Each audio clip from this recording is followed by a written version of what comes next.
I wonder what they're like. From our viewpoint, Professor, they're either suprahuman or subhuman.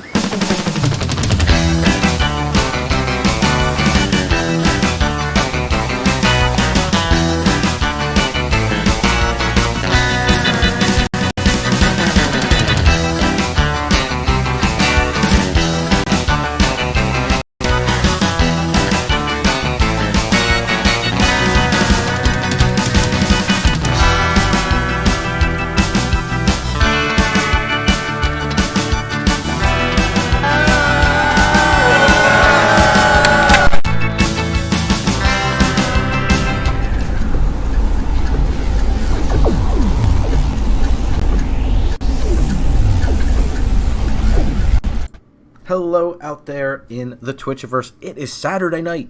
What the hell are we doing? It's all right for fighting. It is all right for fighting, and that is exactly what we're doing. Very good, Dan. That was nice. I know how to make a segue or two. Damn right. So we are going to do this big old Pauper tournament here. If you haven't been following us on social media, but come on, do that. It's easy. It's the same thing. You spelled this, you could spell it again. Copy and paste it. So we are going to do a little Arena Pauper tournament, which is pretty exciting because we're about to get a huge drop from Historic Horizons here very shortly. So Jumpstart Historic Horizons. Yeah, we are going to kind of show off the format as it exists today, because I do feel like there are some decks that are good enough they're going to hold weight and get some improvements from the new set. So we want to give you an idea of what's out there and what are the offerings of the format, since this is going to be the first time that Arena Pauper gets to be its own real format. So the real boys. Yeah, the real boys. So this is the bracket. Let me pull that up for everybody here. This is going to be the bracket. First, thanks for the link tree, Jared, as always. Sure. You don't even have to spell it now. Jared's done it for you. Yeah, click on the thing and then click all the things. That's right, and you can find us everywhere there. So we're going to run through this. It's double elimination, and what we're going to do is we're going to do best of 3, but we're not going to do sideboards. The only sideboards, obviously, will be for any kind of lessons or learn or any shenanigans like that people elect to be using. Most of the way through this, it's just simply going to be game ones, but we don't want to, we obviously want to make good content for everybody out there who's watching, and thanks so much for hanging out with us on this Saturday night. But we want to have good just want to make good matches. Yeah, exactly. We want to have good matches. We're all friends here. We want to have some fun. So I'm going to run through the list of participants, and then we'll get into match 1, which is going to be Dan. You've already heard from him. Oh! And we have our good friend Mediocre Matt coming over from his channel to join us this evening. Hi, I'm Mediocre Matt. I like pina coladas and getting caught in the rain. Who doesn't? I'm not really into yoga, and I do have half a brain. Oh, good. You couldn't be mediocre without half a brain. I think that's exactly what you have, is half a brain. Perfect. So they are going to square off in our round 1. So I'm going to do a little deck tech real quick for each of them. So if you two want to deafen, I'll go ahead and run through it, because we don't want any cross-contamination happening. Obviously, after the first round or so, Jared's going to commentate with me, and we're going to go through this first match here.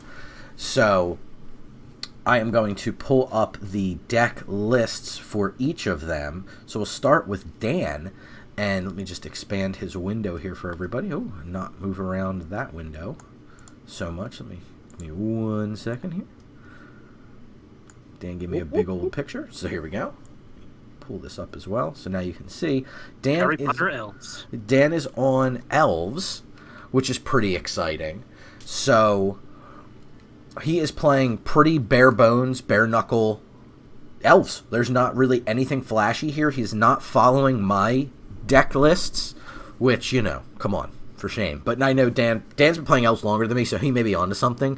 He's playing some pretty sick little tech here, though, that could be pretty gnarly with ram through, I see here. I don't know if he's got anything with trample in his main board. The Wild Heart Invoker gives trample, but... Yes, yep. So this is kind of a big mana deck, so I think that's the route he's going to try to go to. He wants to get into the Invoker, give any one of his creatures trample, and then just destroy their board with Rabid Bites and ram throughs. I like where this is going. Yeah, so he's got He's got removal. He's got more interaction than I play. I tend to play this as a solitaire deck. Just hurry up and combo with my Distant Melodies and get ready for it. So he's playing a lot more in terms of trying to play a game, which I think is a reasonable strategy, and I think he's definitely got the tools to do it in this particular build. So pretty exciting. And let me pull up Matt's deck real quick. Matt is in a little bit different of a place. He is playing what we refer to as the Pants deck or the Hexproof deck, but he's playing the white-green version of this deck. Ooh. Yeah, this is great because I have actually no idea what anybody's on, so this is fun for me. Mm-hmm. Oh yeah, so you get a little bit of knowledge here. So he is playing green-white. The concept of the deck, I call this Mask because it's built around the card Ancestral Mask. So Ancestral Mask is an enchantment that gives a creature +2/+2 for each other enchantment you have out.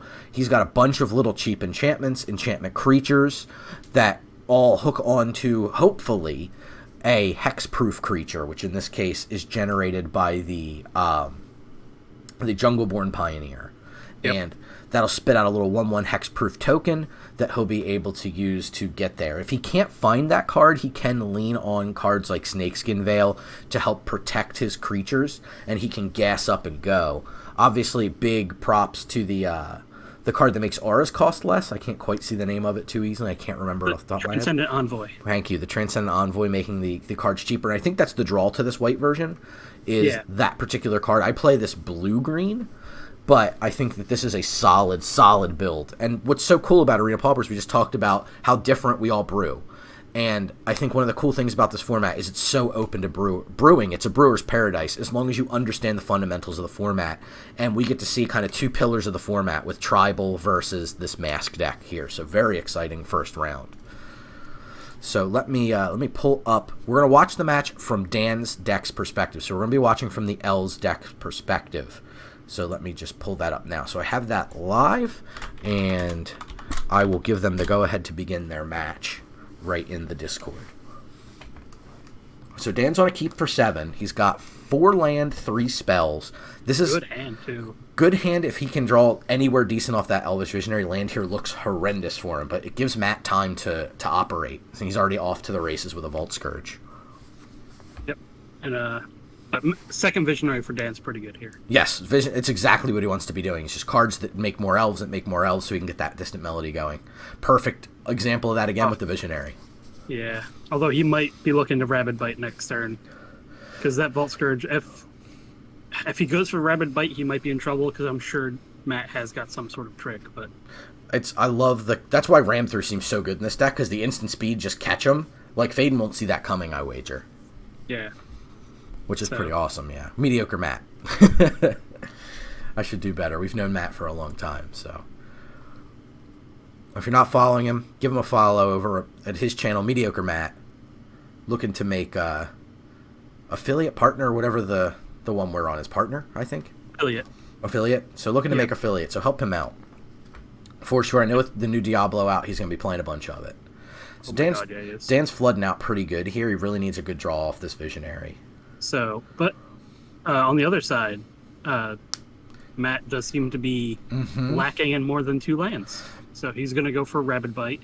Snakeskin Veil here would be kind of devastating. Yep. And there it is. No, this keeps Matt in the game to find his land, hopefully. Yeah, that reverses the clock almost entirely. But Druid of the Cow. Druid of the Cow into Melody? Yeah. Yeah, that's where he's got to go. Mm-hmm. He needs to draw these cards and just... Yeah, this is bad news for Matt. Hope there's some good stuff. Not the worst news. Not as bad as it should be. Yeah, Dan definitely doesn't need any Thriving Groves from here. So ditch those for sure. Yeah. Okay, he's got the white for the Envoy.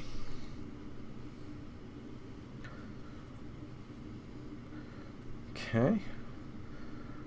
So he just... A 3-creature turn seems pretty good for Dan here. And you can really see how much Dan's focused on mana generation in this deck. It's such a big deal to him because he's leaning so heavily on that Wild Heart Invoker to win him the game. Yeah, I think he probably would have been better off playing one of the other mana producers there rather than something else to get another land in hand, but...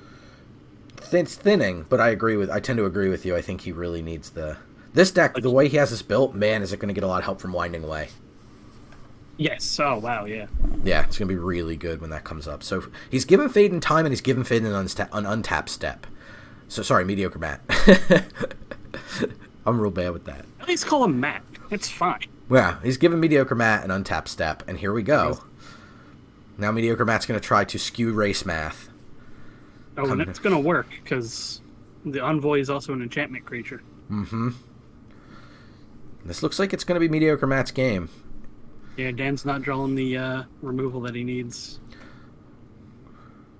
Okay, Lissalana Huntmaster helps. So he needs... This is why I play Fortify in my build, because imagine if he rips a Fortify on the next turn. He's still... assuming Mediocre Matt can't kill him here. If he rips a Fortify, this game's straight up over. Absolutely, but without it in the deck, it feels like he's just a little too slow out of the gate. Yeah, because just another, like, power-increasing enchantment. And now he's got 4 mana, so... Yep, another that's mask, game. and that's the game. Yeah. Yep. Mask. Oof. Dan gives him the good game and takes 11. Oh, concedes. Okay. Yeah, we'll save a couple seconds here. Yeah. Love it. So we get a game 2 here. Maybe a game 3. Yeah, I mean, Dan's got the cards, but Definitely. he needs to draw the removal bits and get them to actually stick. Only drawing one Rabid Bite and it not working, really, that's all that needed to happen for Matt to win. Yep. And I think this is a decent keep here. I think he could probably put Forest back. Yeah. 2 mana Elf makes sense. He's kind of glutted on 2 mana Elves. I mean, second turn he's going to be able to play a Visionary, so he's already past 2 mana. Mm-hmm. And I totally would, because he needs to unmulligan himself here. Okay, ram through's a good one. Yeah. He even hovered over it for us, so we know.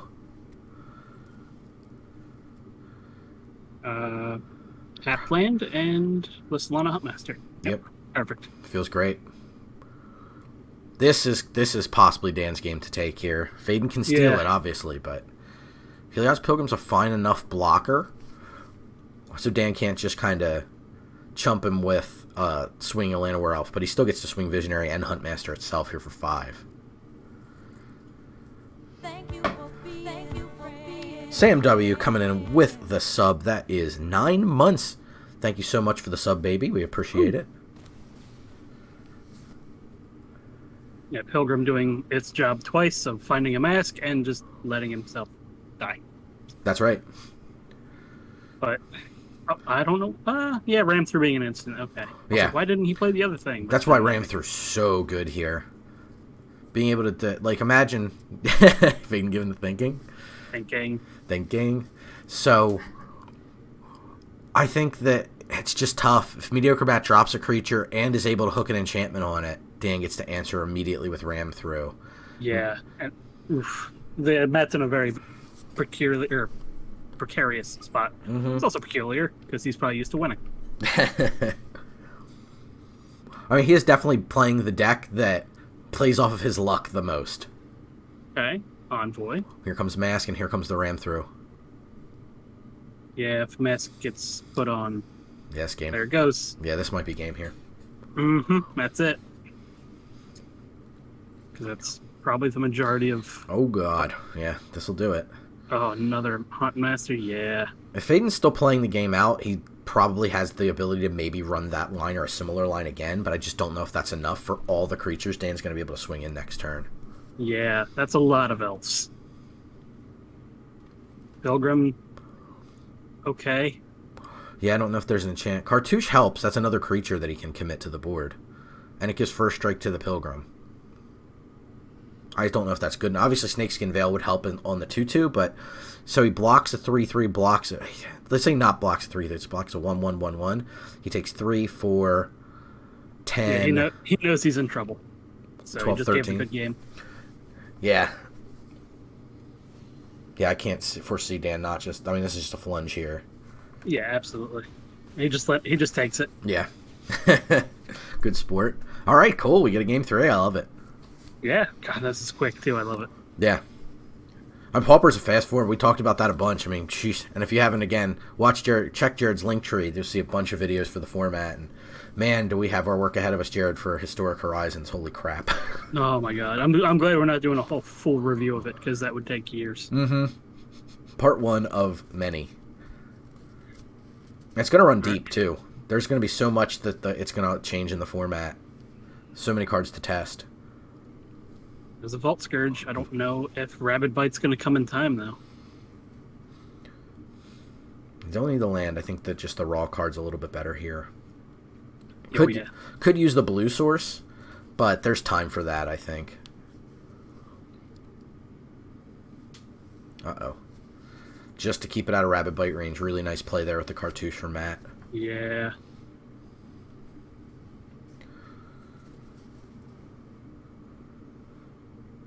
Oh, and there's the ram through as well. Dan valuing the elf more than the token. I think I would have traded there for sure. Okay.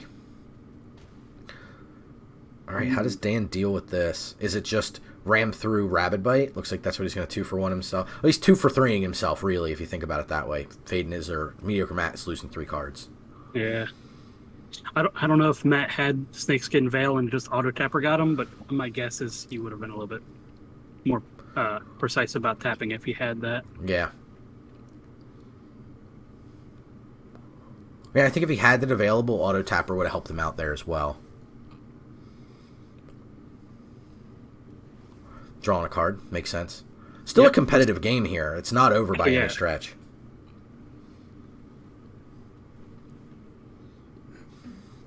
Sylvan Ranger going to snag an island. Makes sense. We talked about Dan needing that blue source. Absolutely. Leaf Gilder, not a bad draw there.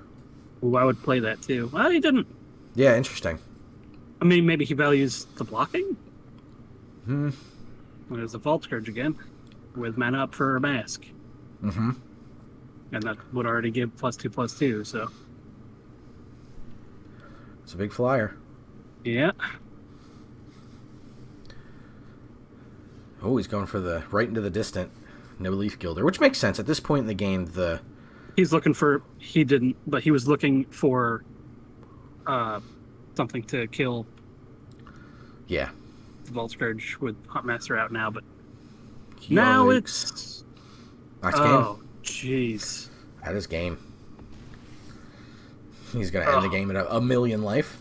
Yeah. Wow. 46. 46 life.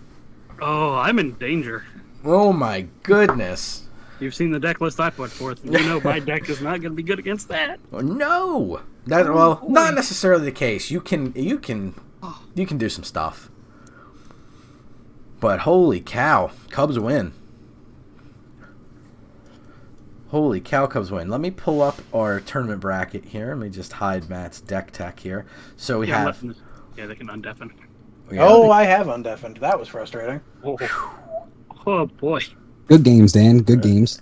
Yeah, Game On was a little stuck because I let it out so bad, but the other two are pretty good. I mean, I was short, dude. I was running on 2 lands like 3 turns. Mm-hmm. It's true. I think I was close to turning the corner in Game 3, but you having 3 Ancestral Mask that game kind of hurt. If that Distant Melody had yielded a ram through, then that would have been a different conversation. I top decked that third Distant Melody that turn. Mad props to Dan, though, for that game, too. That ram through was just beautiful. Oh, yeah. That was, dude, very, very, very well played. Sometimes you got to do what you got to do. Matches, you played very well. I saw you hovering and I was just like, oh, please cast that Ancestral Mask. I'm begging. So in Game 3, Dan, you had the ability to cast that Leaf Gilder. Were you just more interested in bluffing the ram through? So it was bluffing the ram through, and it was also... I didn't know how familiar he was with the list, so I didn't know, what he might expect. So it was really just bluffing something. I also don't really love Leaf Gilder. Right. But the whole point, and the reason there's so much ramp in the deck, and I'm sad that it didn't come through. It's why I decided to play this over the Lifecraft Cavalry version that I also have built. is that I'm running the Wildheart Invokers. My other version only runs one. Right. And so I just basically I'm committed to as much mana as possible. That's why I have 3 Druid of the Cowl, 3 Leaf Gilder, and the 4 Llanowar Elves, 4 Llanowar Visionary, 3 Sylvan Ranger, because I just want to have enough mana to just Wildheart Invoker. I mean, I love it in paper, non-arena Pauper, and I love it here too, but just not seeing one over 3 games kind of honked too. Absolutely, that makes sense. So, And Auras is a real deck. That we talked about. It's funny, the decks that everyone's brought to the table. We didn't really talk about this. We've kind of kept it secret from each other. We all just... I had no idea what anybody was playing. Yeah, this is great. Yeah, everybody kind of had... Do what you want. Brew up whatever you think is good. I think some percentage of people could probably have guessed I was on Elves, but... Yeah. So I played with Sam to test so she could, get used to the deck and figure out how she's going to run things. And I said, The only thing I said is, Dan's 100% on Elves. That's literally all I said. I have no idea what Matt's on. I have no idea what Jared's going to brew. I figured Jared would brew something for sure. I didn't put Jared on just like, I'm going to copy and paste a list from one of our Pauper primers. So I was like, Jared's going to brew something. Dan's 100% on Elves. I have no clue what Matt's going to do. That sounds about right. So pretty exciting. So let's jump into the next one. I have Jared's screen up for the share. So if you guys want to deafen yourselves, we'll do the same thing. We're going to watch from Jared's perspective. Yeah, I was going to say, Matt, you don't have to deafen yourself. Matt, you don't have to. You can stick around, buddy. You're allowed to talk if you want. You don't have to, though. I deafen for outside noise. Okay. Yeah. All right. Bye-bye. And yeah, I'll pitch it to Jared just like we did. Dan set up a nice little system there. So let me pull up Jared's deck tech while they hold steady for the moment. So we have Jared's deck here up on the screen. If Matt and Dan, if you have the stream up, you can see it. Oh, yeah. So... Oh, I'm allowed to watch that's that? a low curve. Yeah. Yeah, Oof. sure. Jared watched your game. He helped me commentate, so... Why is he still playing 18 land with that low curve? He's got 4 Forgotten Caves, so that's not too bad. I'm surprised. I'm surprised he's not on Sun-Scorched Desert, but he may not have had the wild cards for it. But yeah, this looks like he is interested in a lot of face punching. Yeah. So we'll watch that again. We're going to be on Jared's deck. Let me switch to Sam's deck here. And I also want to know how he landed on 3 Shivan Fire. Could be just he wanted a creature removal spell, and that was the... Yeah. Versus blue-white flying, alright. Yeah, so Sam is on blue-white flyers, like the tribal flying style deck. Classic archetype. Right, so that is... it's pretty interesting. We've been tuning this deck a fair bit. So Sam is also new to the game, so she doesn't have a ton of wild cards, and sitting with Historic Horizons kind of right on the precipice, I told her not to go too crazy because I couldn't find anything super convincing based on what is available here that's better than what she's running currently. So maybe like a Guiding Voice or 2. We talked about possibly Charge in case somebody was playing black because the card Suffocating Fumes completely wrecks her. Or if Jared came with red and Blazing Volley in his main. So that could completely hose her. So that was the central card of concern for Sam's deck, is because so many of the flyers are tiny. But if you can't deal with her glut of flyers, she's able to take over and just keep the card advantage flowing with the flyers that draw cards and winged words. It's just like, yikes, this deck can just keep going. She has a little bit of interaction. She has protection with you see a guard approach, or if they have an opposing flyer or reach creature, she can tap it and go for the win. So there's a lot of little micro edges we tried to work on and make the deck so many cohesive. cards too, jeez. Yeah, deck's a card advantage machine. So I'm going to pull up the screen for Jared, and I will say go ahead to them so that they can kick it off. So Jared's on 3 lands, 4 cards, which looks like a pretty solid keep from him, I think. So I mean, if I'm him, I'm keeping that, especially because one's a Forgotten Cave, so it's really 2 lands, 2 cards and a draw spell, a colorless draw spell. Mm-hmm. The Dwarven Mine's a nice touch, too. That can definitely come in the clutch for him. They call it a mine. Yeah, Sam's leading off with a Fairy Miscreant. I don't think she's interested in any way in blocking here. She's not interested in trading resources. This is a racing game for her. And especially with Fairy Miscreant being able to possibly be a card draw engine for her, I think that she's far more interested in using that for that purpose as opposed to just blocking and it dying because it wouldn't even trade with the Javelineer. Yeah. Yeah, I think I have to agree because if she's on the... okay. I don't know what she's playing. Blue-white flyers. Blue-white. Just okay. like flying tribal. Yeah. Then she definitely doesn't want to take any kind of blocks for 1/1 blocks in that regard. I totally agree with you. The flyers are too valuable. Yeah, she's in good shape in terms of the race right now, through exchanging 3 damage for 2 damage. Jared, obviously, with haste, changes things a little bit. I'll trade you 3 damage for 2 damage. Now she's coming in with 4 damage. 4 damage now and threatening 5 next turn over his 2. Mm-hmm. Yeah. But if Jared gets down a Kiln Fiend here, it could be pretty gnarly. I think a Kiln Fiend. I think Kiln Fiend is definitely the play. How dare you? Holding shop. I caught that Kiln Fiend. That's why I said how dare you. So Jared got down said Fiend. And Sam smartly not wanting to deal with that. Yep. Good call. This is Pacify that boy. if she's got another flyer here, she gets a pump on the Shaman and she gets a clean attack, and she's got at least one with the Silver Raven. And the Scry Silver Raven has impressed me. Yeah. I think it's also a good fit for the upcoming Affinity deck. If I'm using, I guess Affinity because it will have Mirror Enforcer in it, but the artifact-based deck we're gonna get once Horizons comes out. Yeah. Plus, we can call it Affinity, even though it's just like artifact tribal. Right. Because the Affinity deck in Modern has 0 cards with the keyword Affinity on them, and they still call it Affinity. True. Robots Or some was people the do. I guess popular other term, right? people call it robots, yeah, but some people call it just straight up Affinity. Sam going for the second main phase opt. Puts it on the bottom. Her game plan really doesn't change for what Jared's trying to do. I think she made her land drop, so the opt on her turn a little strange, but really not going to change with anything that Jared does here. Yeah. Jared's like ultra fast blitz build here is really interesting. Mm-hmm. He's definitely creating quite it. a headache, yeah. He's keeping it competitive. We see his hand. Yeah. It's not like the heaviest on action, and Sam's presenting. But he's getting dwarf next turn. Right. He's getting a lot, and he's got he's got some good plays still.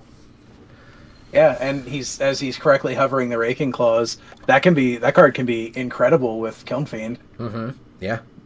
It can do a lot of damage off this Firebrand Archer as well. Yeah. I have to wonder like how much she's willing to commit here. Apparently quite a bit. I think she has the full-on race.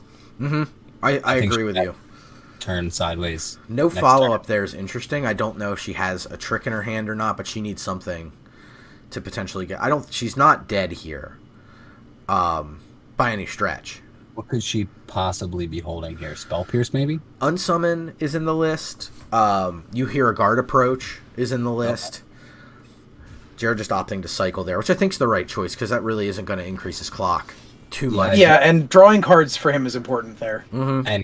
And Griminisha is definitely a card that he would want to draw in this situation right here. Jared offering the Firebrand Archer, it's how important that attack step was to him.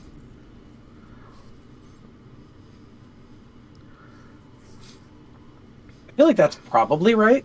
It's a tough one. Yeah, I agree with you. Just because of how tight the race is? Wait, given the context of Jared's hand, it's absolutely the right call. Yeah. She's got him on a 2-turn clock here. And he does not have her on a 2-turn clock.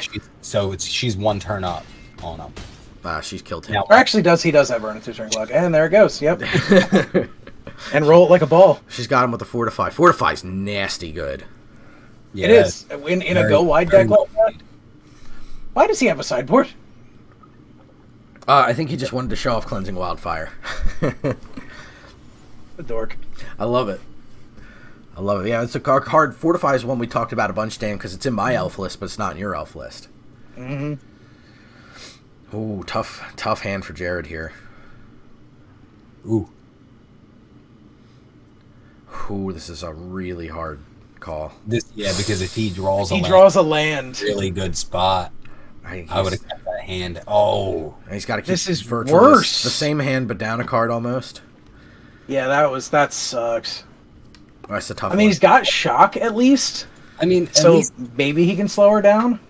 They can definitely keep the creature, and that's what he's interested in, preserving his life total as much as he can, so he insta-shocks that Zephyr Gull. Yeah, I mean, the fact that he had 3 pieces of removal in the 6-card hand was something, but not drawing another land there. This is where the 18 lands is going to go back to bite him in the ass. Yeah. He keeps hovering over the oops. I don't think that's necessarily an oops. I think I would have reasonably kept as well. Agreed. Ooh, Sam getting the discount Stalwart Valkyrie here. oh, that's rough. Jared needs to draw a land ASAP. Yeah, he's that got- needs to be fire prophesied straight into the ground. Yeah, it's not going to be. Well, at least a Grim Initiate, but that's not going to help. No. It's not. No. And she's Sand being 2 land up on him. Still 5 grip. Yeah, this is not a good position for J-Rod at all. No, No, unfortunately not. no, and she's going to continue to replace. If I saw some more removal in his hand, I could maybe argue it, but Now, yeah, she just says she has the same number of cards in her hand that he does, but oh, God, that sucks. Yeah. That's the thing about the Flyers deck, is like Sam's committing more to the board, and she just can keep this plethora of cards in her hand because so many cards replace themselves. And I mean, that's what I was trying to do, but it just wasn't fast enough. right. She's going to use Fairy Guide Mother.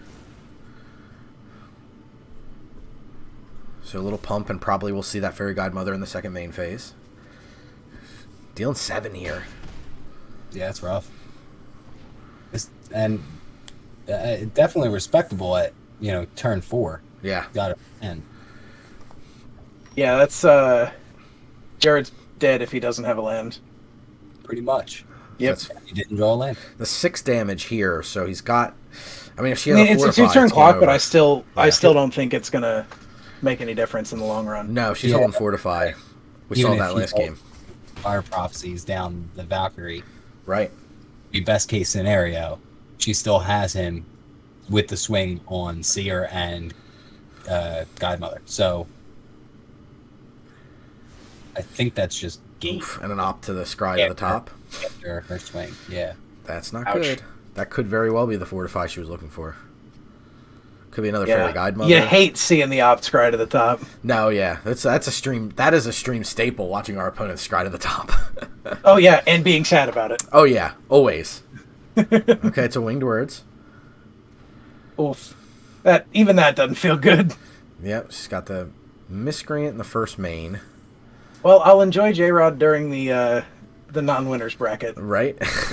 Hey, you still got a chance, right? You still got a chance to win this. That's how D's work. So yeah. Okay, so Sam knocks Jared to 4 here and follows up with a Silver Raven, another scry for her. That one to the top as well. Jeez. Welcome to the stream. So I think Christ, if I was Jared, I'd just probably have conceded. Oh well, there's a second land. A little too little, a little too late. Away one of those reflexes for a land. yeah, but he can't live through this turn, right? No, Gives he's her just dead in the air. Gives her the good game. And it looks I mean, like he's he going to concede. managed to take down the big one, but Yeah. there's still 5 power flying. Mhm. Yeah, you're right. At 2 mana, that was just too much. If he had maybe like another 2 land, he might have been able to stabilize. I still think the argument for keeping that 7 was correct. Yeah, it's especially when we have the gift of hindsight, but that's a hard hand to keep. But then we saw the 6, and it's just like, darn. I was in full fledged keep the 7. I was in full fledged. That's a hard hand to keep, but I think I would have kept that because 1 land there, he would have been. Oh, it would have been insane. No, that's totally logical. So we want to do we want to do out the winners bracket and then come up through the non-winners bracket? That is, I think, the way to do it. All right. Let me just So, drag we'll- some assets around so everybody at home can see where we're at. Yeah. And we will work on Matt versus Sam. Matt, do you want to screen share with us? We'll watch it from your perspective. Absolutely. Yeah, I want to see this kid's luck. Well, you've seen it for years, Yeah. That's true. Doesn't mean I don't want to see it, again. right? Luckiest guy in Woodstown. Doesn't even live in Woodstown anymore. Most popular, too. Yeah. Look at him go. Let me turn my hair back then. I thought you said turn my hair back down. Gotta do that too. I whip my hair back and forth. I whip my hair back and Myself forth. here. Yes, sir. Toodles. Bye. I turn my hair up and down. So big thanks to everybody who's watching us tonight. Appreciate the support. Oh, Hope heck you're yeah. enjoying it. So if you like this, definitely check out our other content. If you like Arena Pauper as much as we do, we have plenty of that for you. So We've certainly done a lot of it.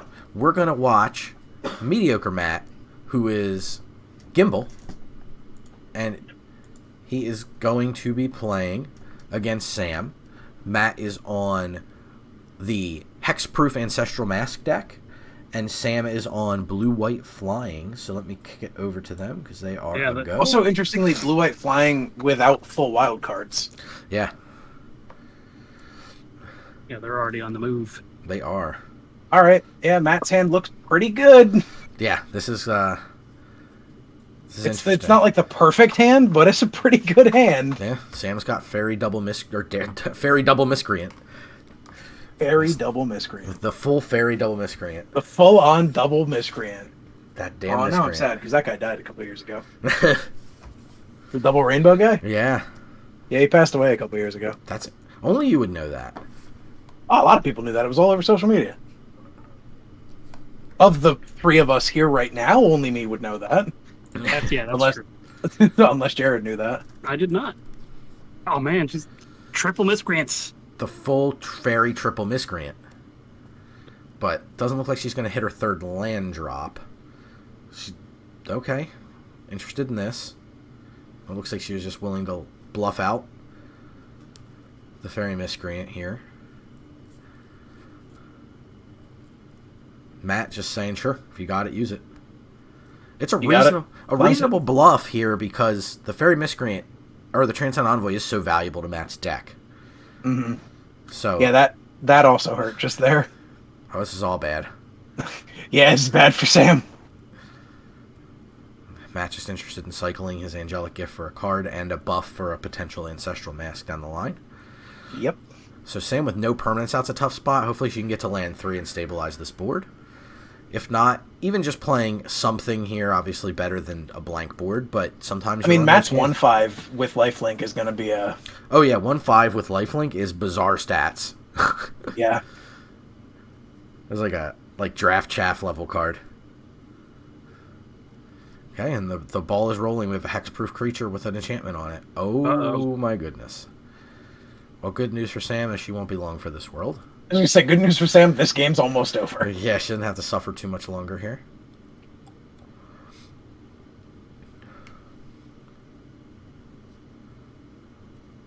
So what's next here? Winged Words, okay. Hopefully that yields a land. Land plus 1 drop is fine enough. I mean, obviously we know it's coming from Mediocre Matt.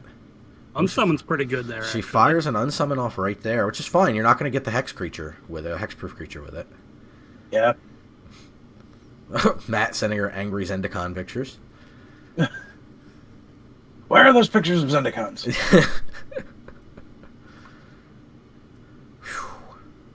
How you like them discount Ancestral Masks? Okay, so I think this is still going to be a problem for her because Yeah. training on the token. Oh, No, interesting. Mask. Oh, I don't know why that would... Interesting. I don't like that. This opens Matt up to be got. He's not winning on this turn.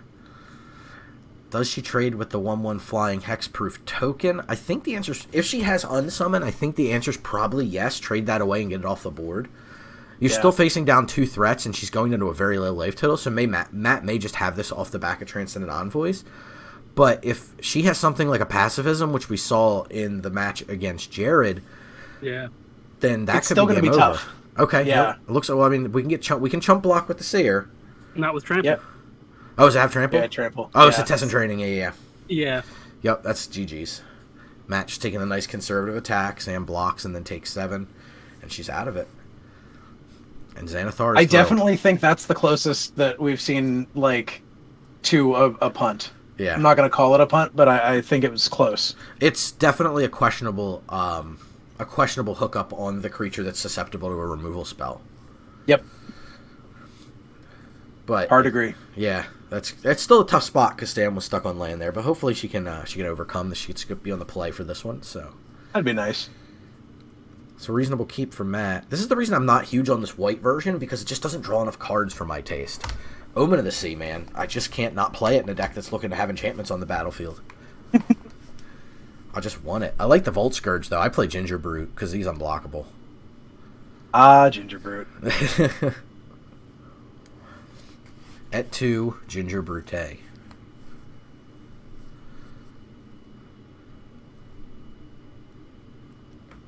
So, we have Sam coming down, Fairy Miscreant to block the Volt Scourge. Mediocre Matt's going to get to Envoy here. Okay, respecting the Fairy Miscreant block. I think I would have pressured there, because if she has another Fairy Miscreant, offering the 1 here is fine. I don't think the Volt Scourge is as valuable as that Fairy Miscreant is to Sam, because those cards... Not with the second in hand. Yeah, she needs cards. She needs to hit the right cards at the right time against Matt's deck to beat him, so...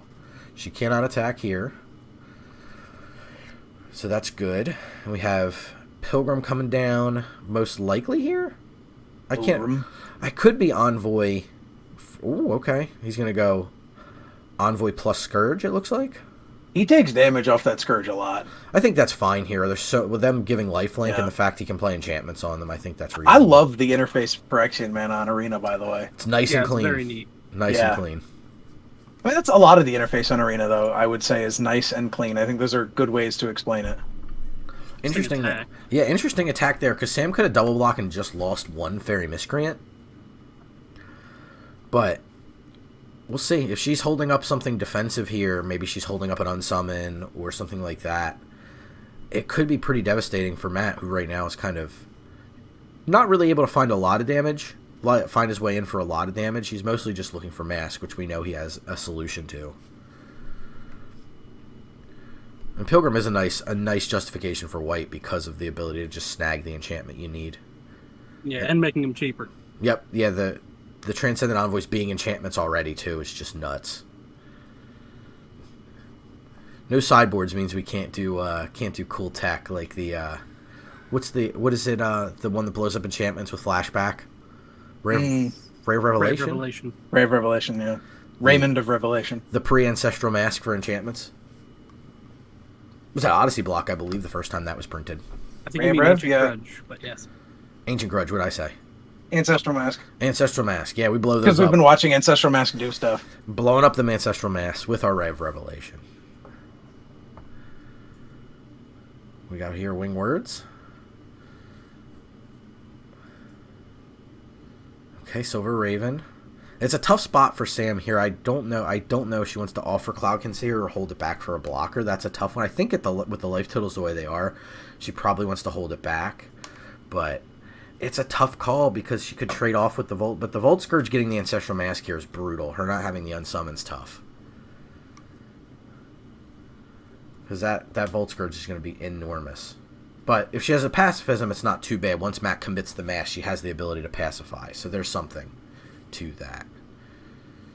Looks like he is interested in the... Interesting he didn't go with Heliod's Pilgrim getting flying. I guess it kind of doesn't matter in this matchup because all of Sam's creatures fly, so the evasion's worthless. Mm-hmm. So he's just basically single white cycle.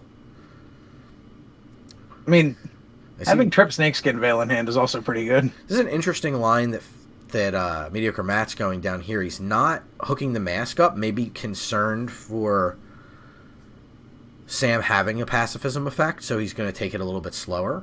Pacifism or an Unsummon, and it tapping down his green right now. Right. If he had double green, this would be a non-issue, but the fact he's stuck for single green is really rough. It is. Sam continuing to draw cards. Okay, this isn't bad. If he goes for mash, she has the ability to see a guard approach. So we're Unsummon if she holds the blue up and she has the card. So there's a lot of options for her. Mediocre Matt can continue to kind of poke the bear. He has chosen the bear. He has chosen the bear, so he's getting in some pokes. Okay, decent draw. Again, just being stuck on green source is brutal here. Mm-hmm. Atlanta War Elves in Mediocre Matt's list. I play those just because I want to fire off my cards as fast as I can. Heliod's Pilgrim, okay. What's he find here? Is it just as easy as second mask? No, it's got to be something white, because him being, like, training would be great here, because he draws you a card. Yes, this is a toughie. No, go for mask. Mask number 2. Maybe he's just like, I got to get this on something sooner than later, and the multiple masks help protect. They protect, they attack, but mostly they eat snack. But definitely swinging in with Pilgrim. Keep swinging with that. Yeah, I think Sam taking the 1 damage here is fine. It's not really a harm, because Matt's trying to win with a big board state. He's kind of trying to build this really big mousetrap of a creature. So he's just kind of, at this point, looking for green sources. Sam needs to find a way to punch in damage, because this game has to end. Every turn that goes by just favors Matt, so she's got to figure out a way to punch in damage. It's tough, though, because her way to punch in damage is to pressure, so I don't know if the answer is just start swinging the Cloud Concealers. Yeah, I think so. It's a really tough board state to navigate for both of them, because they're both doing a great job of not playing into what each other is doing. Oh, that 3/2 is so good. Yeah, 3/2 is real good here. Oof. That card's in the Pauper Cube. Card's very strong. For good It reason. is. And being able to just kind of like first turn dopey creature, and then, or even just get on the second turn or just double spell with it feels so grotesque. Ah, Frost Trickster. That's interesting. Would she elect to tap down is the question. Second Heliod's Pilgrim. She's tired of getting hit with Heliod's Pilgrims. No more 1/2s. Yep. Yeah, and then coming in with the 2/1s is great. Yeah, I think that's the way to I go. also really like that she knows he has the 2 Ancestral Masks. Mm-hmm. I think it's giving her a lot of play. Matt electing to block 1. So he's free to fire off a mask here. This hit's going to hurt, because it's going to go onto a Volt Scourge, and it's going to deal a buttload of damage with lifelink. I was going to say the life gain's probably more important than the damage. Oh, he's gonna go into Warbot? And I don't think that's the play here, but it could. I mean, it's possible. He does have a 2/2 flyer and a 3/2 flyer now that they're going to start taxing his life total. That's why I think it's just mask up the Volt Scourge attack. Oh, he's going for Pilgrim. Interesting. Yeah, I feel like the lifelink is more valuable there. Sam just takes this, but she does have to consider soon blocking or pacifying that creature. But she has so many cards in hand, you gotta believe that she has a piece of interaction at this point in the game. Yep, there's a pacifism. She made it bigger! The negative to pacifism. But, I mean, this is pretty especially easy. when she knows he has the other mask in his hand. That's kind of like... Yeah. Like, I agree with her doing it, but there's got to be a thought process there where you're just like, I mean, do I risk this here? Mm-hmm. So I Yeah, think he probably should have gotten Angelic Gift with that search earlier, just to get another draw and to be able to play more than just one card a turn. I think Sam can easily attack with 3/2, 2/2, and 2/1 here. Oh, she's going to pump up the volume, so we got a 4/2 attack as well. That might have been better served on a 1/1, just to give another burst of damage. Going wide, I think, against his deck is important. It is, definitely. And I think this illustrates to me that she's holding an unsummon, so even if she's not, this is a reasonable bluff to give Matt some concern. Yeah. I think Matt kind of has to jam. Oh, no, he's going for the Blessing. Okay. What is he going to fight out? The 3/2, I guess? This does have... No, it doesn't have lifelink. That's the Volt Scourge. Yeah. So that's why I think the ability... That's why I think putting that on the Volt Scourge was so much better, because this fight is disgusting. Yeah. With the Volt Scourge. Like, imagine this is 11 lifelink. That's the thing, right? It's the lifelink is the real... Yeah, so, I mean, Matt's put himself in a bit of a precarious situation by not hooking up... Perhaps the real lifelink was the friends we made along the way. Oh, and you see a guard approach, protects the Stalwart Valkyrie, so really kind of puts a stopper into Matt, so she can attack here with pretty much everything. She would lose a couple 1/1s if Matt wants to go for the greedy block, but he's at 6, so he can't make that block, so she should just probably flunge it out. And she does. If I know him... He just takes it. Yep. He could have blocked. Could have blocked to keep the Volt Scourge around, but then the Envoy would have made it more expensive. Very good game there. I think the thing that was the undoing for Matt was not hooking up the Volt Scourge with the Ancestral Mask that turn. Agreed. Mm-hmm. So just a complex game that came down to one turn. Oh. Ah, He kept it. Volt Scourge. Volt Scourge on Yeah. one. I mean, Volt Scourge Cartouche. Volt Scourge Cartouche is going to try to push. Doesn't actually need anything else in the short term. Looks like Sam's on the going play. to 6. Yeah, Even better. interesting. Yeah, it's a greedy keep, but a reasonable keep. Matt's declaring that this worst case, this Vault Scourge can elevate me to victory, because if he draws Plains, he does get Angelic Gift to essentially cycle and draw a new card. So pretty exciting game 3 here from the two of them. Sam's still on the keep mold decision, so it's probably not a fantastic hand.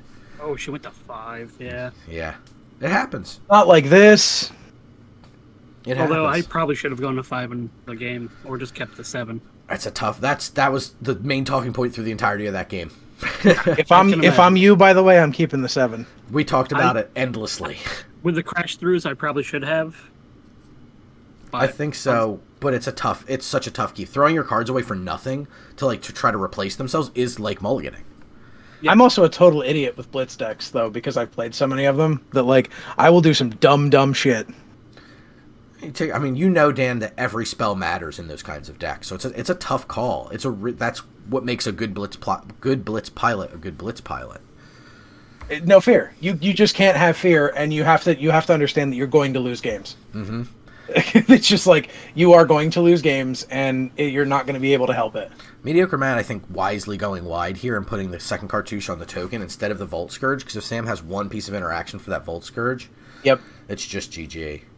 And he's seen both Unsummon and Pacifism at this point, so he knows that something could happen at literally any moment. Sam can get in for one here. I don't think she's interested in blocking against all the first strikers that are on Matt's side of the board. Okay. The sick thing is, I think he's still...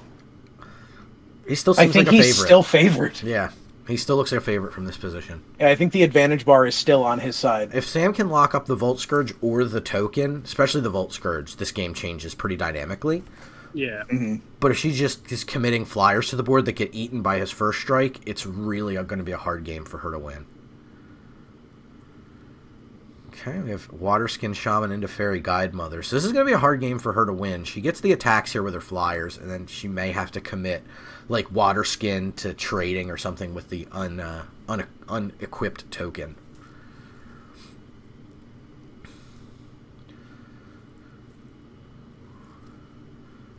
I don't know. It's a tough call. It's racing that Volt Scourge with Lifelink is so hard. Yeah. And all of Mediocre Matt's flyers with swingers with first strike makes it a really rough one. I mean, she's already down to 4 here, so she's got to tie up the Volt Scourge here. If she can. Agreed. Obviously, you can only do so much on a mold of 5. But here probably is no swings and try to disincentivize Matt from attacking if you don't have a removal spell. Okay, unsummon on the Volt Scourge with the cartouche on it helps. Is that better served on the token? I guess because she did that, she probably wants to swing at least the Cloudkin Seer. That's a tough one. First strike on the token makes this difficult, but I think the Cloudkin Seer is pretty safe to come in. It gives her 3 blockers to not die. So, it's a toughie. Mediocre Matt drawing poorly, I'll tell you that much. It's gonna keep Sam in the game. Mold of 5 versus 1 mana is an interesting match to call. Yeah. Super is. And he's already dealt 4 to himself with Vault Scourges. Right. Obviously he's made up for it by having the Vault Scourge have lifelink, but... I think we trade off where we can here on this board. Probably Shaman on 1/1 token, Guide Mother on the Vault Scourge, leave the Miscreant available in case you draw a second Miscreant. Absolutely. And take the 2 from the first striker, because it's just kind of a lost cause. Oh, she takes 3. Okay. This is tough now. I have a flying insect that looks a lot like a Vault Scourge in my room. I'll be right back. Okay. I don't think anything can swing here because 1 damage is lethal.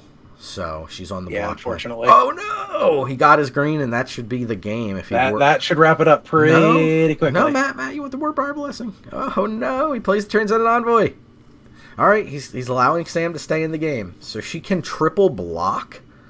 No, that doesn't work. No, she just got a chump block here. That sucks. Matt's given her a card to win this game. Or a card to attempt to win this game, I should say. Unsummon could be pretty gnarly here. Yeah? So that's a real card he's given her. So chump block here. But, I mean, it's going to be hard because she has to have something else in hand. and then draw into the unsummon. Okay, that allows that dream to be alive. We're asking for a lot, but it's not the end of days. No, she's got a lot to block right now. It's 4 creatures on 2, and she needs to be able to interact with whatever Mediocre Matt has coming down next. All right, it's 3 creatures to 4. Yeah. Okay, 4 creatures to 4. So again, Matt can break this with a Warbriar Blessing, hovering over the mask. That's not where you want. Yes, that's what you want. Yes. No, Matt. Oh my goodness, what is he doing? He's given her every chance. Yeah, this is good enough. Yep. He's got flying here. Creature Oh, he's going to still got all these. I mean, come on, dude, don't do that.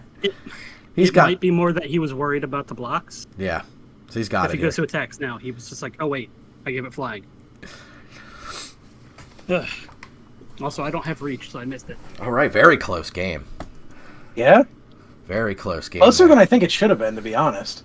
Yeah, that was a very close game. Matt could have cinched up a turn sooner, but played a very conservative line and ended up being all right. So definitely don't mind seeing that. I've definitely, we've seen conservative lines play out before. We have. So Matt's going to take some time to rest with us because we're going to be able to hop on down to the lower bracket. We're gonna go on down to Goblin Town or however the expression goes. Is that an expression? It's the song from The Hobbit. Oh. On down to Goblin Town or something about Goblin Town, I'm sure. But all is not well in Jockey Town. That last match was rough, sitting at 2 lands. Mm-hmm. It looked like she was going to stabilize on you. And I was wondering when I was calling, I was like, Matt, go for the Warbriar the turn previous. I was like, go for the Warbriar Blessing, Matt. Just blow up her flyer and attack. But you played I didn't even notice. I looked up and I was like, oh, she's at 1. I could have swung last turn and won. Milady, good evening. Thanks for stopping by. Hesitant to the unsummon because that's a card to respect. Oh yeah, no, you played it conservatively, so it was and a hard thing to do is play conservative when you're so far behind on resources like you were. So you took your time.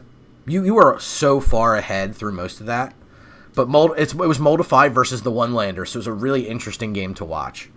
That was exactly. I was like, do I take it? I have to keep this. I was like, I have to keep it. Absolutely agree with you. So right. let me challenge. I should challenge Jared. Jared, so we've seen both of your decks, right? We've seen the games from both of your perspectives. So we'll watch. Yep. Let's watch from Dan's again, and I'll hot swap here. Go and defend in now.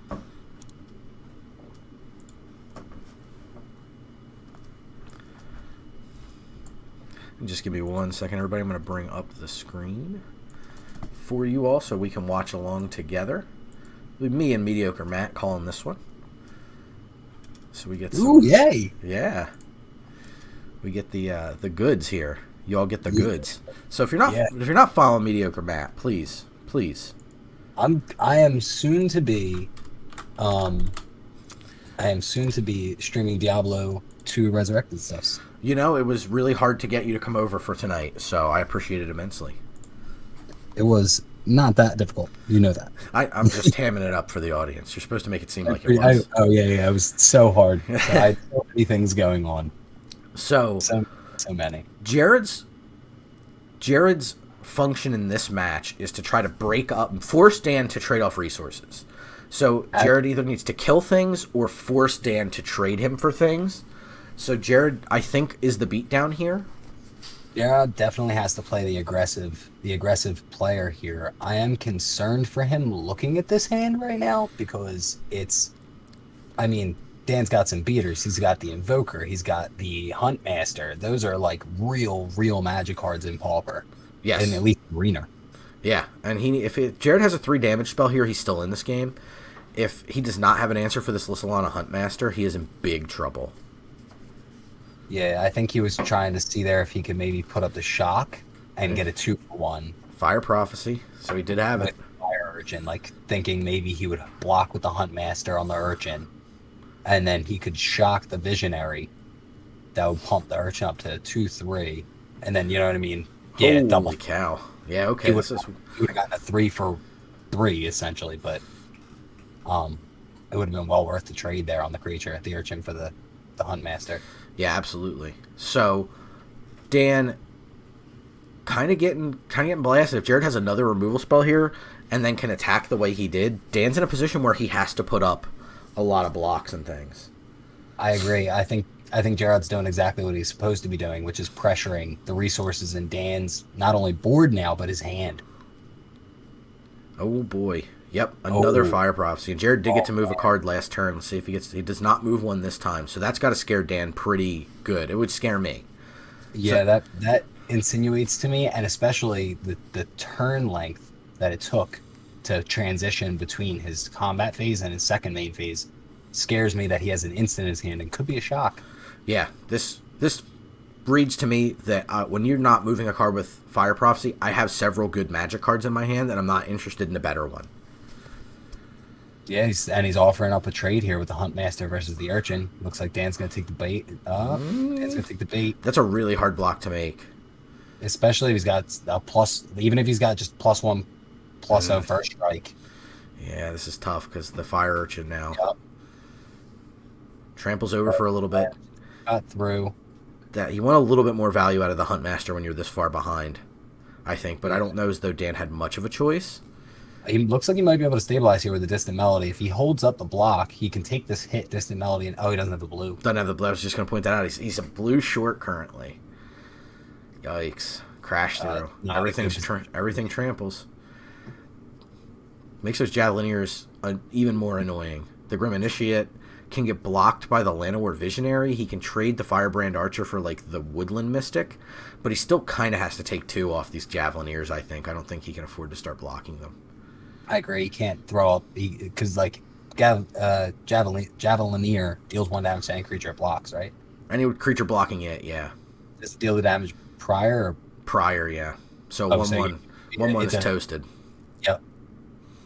That's a big problem. Blocks here is still rough for Dan. Yeah, He was not dead, but it's getting real close here. 2/2's. Yeah, you got to go Grim Initiate here on the 2/2 as well. He's going to allow the Llanowar Elf to just bite the trigger. I don't think he has the option. If he had taken 2 there, he's a turn away. The problem is Jared just keeps freely adding to the board because of the Grim Initiates. Oh, tapped blue source. Yeah, it's rough.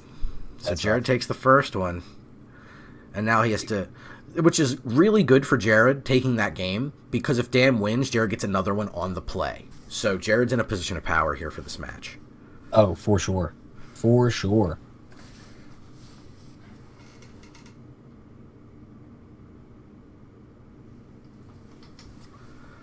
Yes, and it is important to note for everybody out there, first strike does mean that the creature gets to deal its damage. So the way damage works is there's the first strike damage step, then the regular damage step. So first strike deals its damage first. So if a 1/1 and a 1/1 with first strike encounter each other, the 1/1 without first strike dies before it has a chance to deal its damage.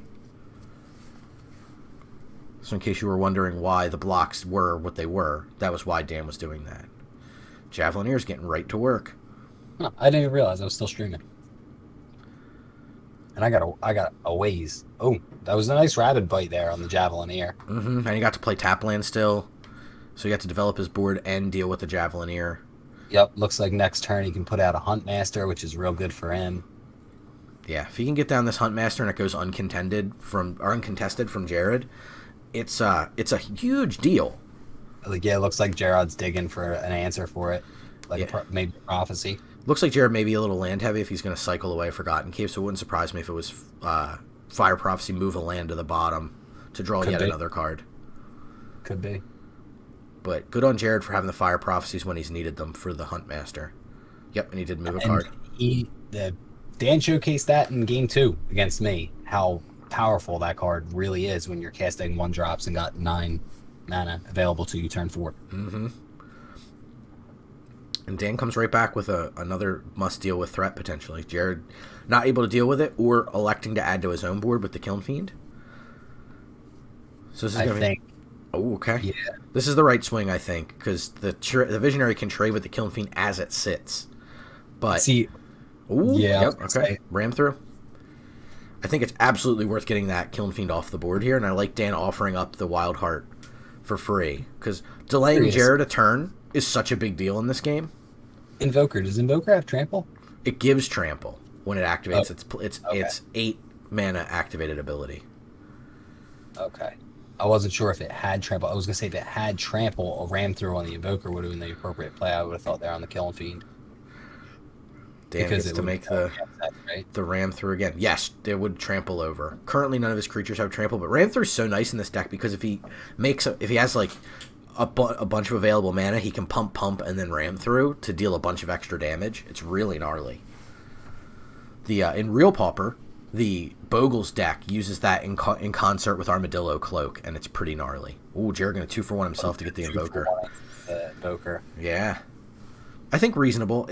I would either go for Invoker there or just get both Visionaries off the battlefield, but Invoker is going to kill him quickly. Whew, that is a big Distant Melody here for Dan. Yeah. Refilled the entire hand, essentially. Yeah, gained him a life.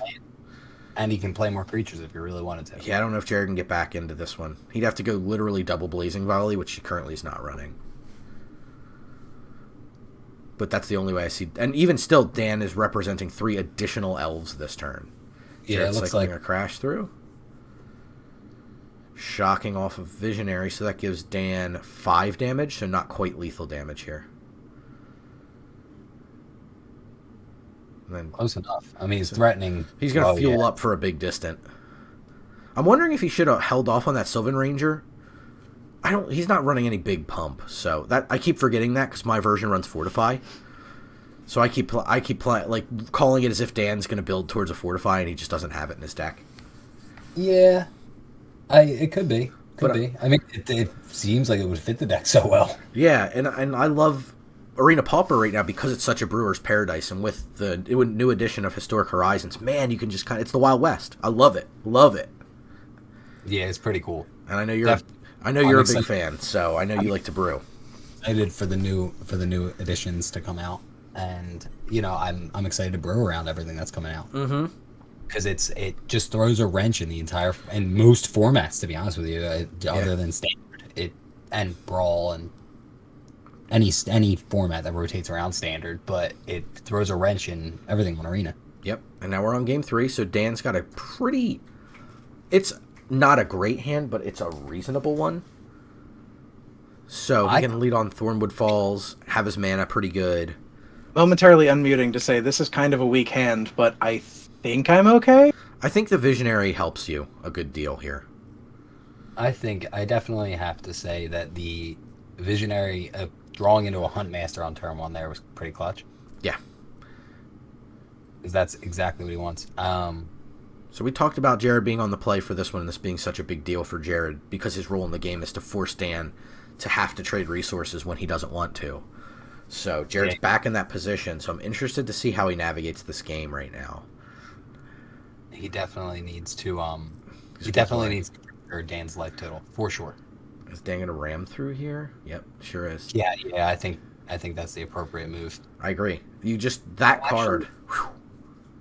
I think I would have ran through. Yeah, that's a good one. I was gonna say I might even have ran through the Javelineer because at least then he could put up a block, and I would trade a Llanowar. I would trade a Llanowar Elves for one of those 2/1s. And you can't trade the Javelineer for a Llanowar Elves, but you could the other way. It's really interesting because Jared's on a more an attacking style of the deck, like a beatdown style. Because in the version I play, the Firebrand Archers you can't let it sit because the deck is a burn deck. So it's just adding, your burn deck's dealing additional damage every time you burn. It's like, and deal 1 damage to target player. He has had that Fire Prophecy for the Huntmaster every time. It's been very clutch. I've actually was kind of anticipating that because he left the 2 up. Right.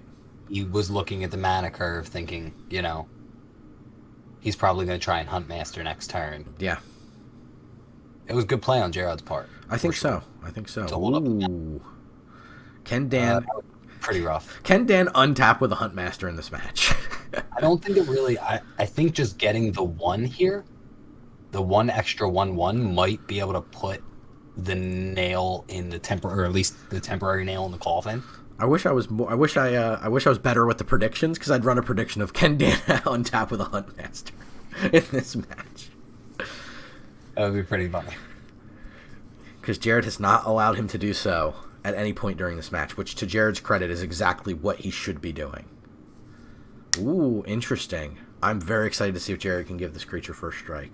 I really hope he just gives it shock. I hope he's just holding the shock. That's all he's got. He can kill it. Yep, there it is. Sheevan Fire. Dan maximum punish for the block. That was pretty. It was pretty rough. Okay, so he's got a distant here. You can get 3 cards here. So losing the Lissalana Huntmaster, not a complete disaster nightmare for him, because he didn't have an elf to follow up with before Distant Melody, but now he would have had one. So he lost out on a counter because of that block. But again, we don't know if Jared's holding a Fire Prophecy, so Dan being able to save his life total a little bit does have there's some merit to what Dan did here.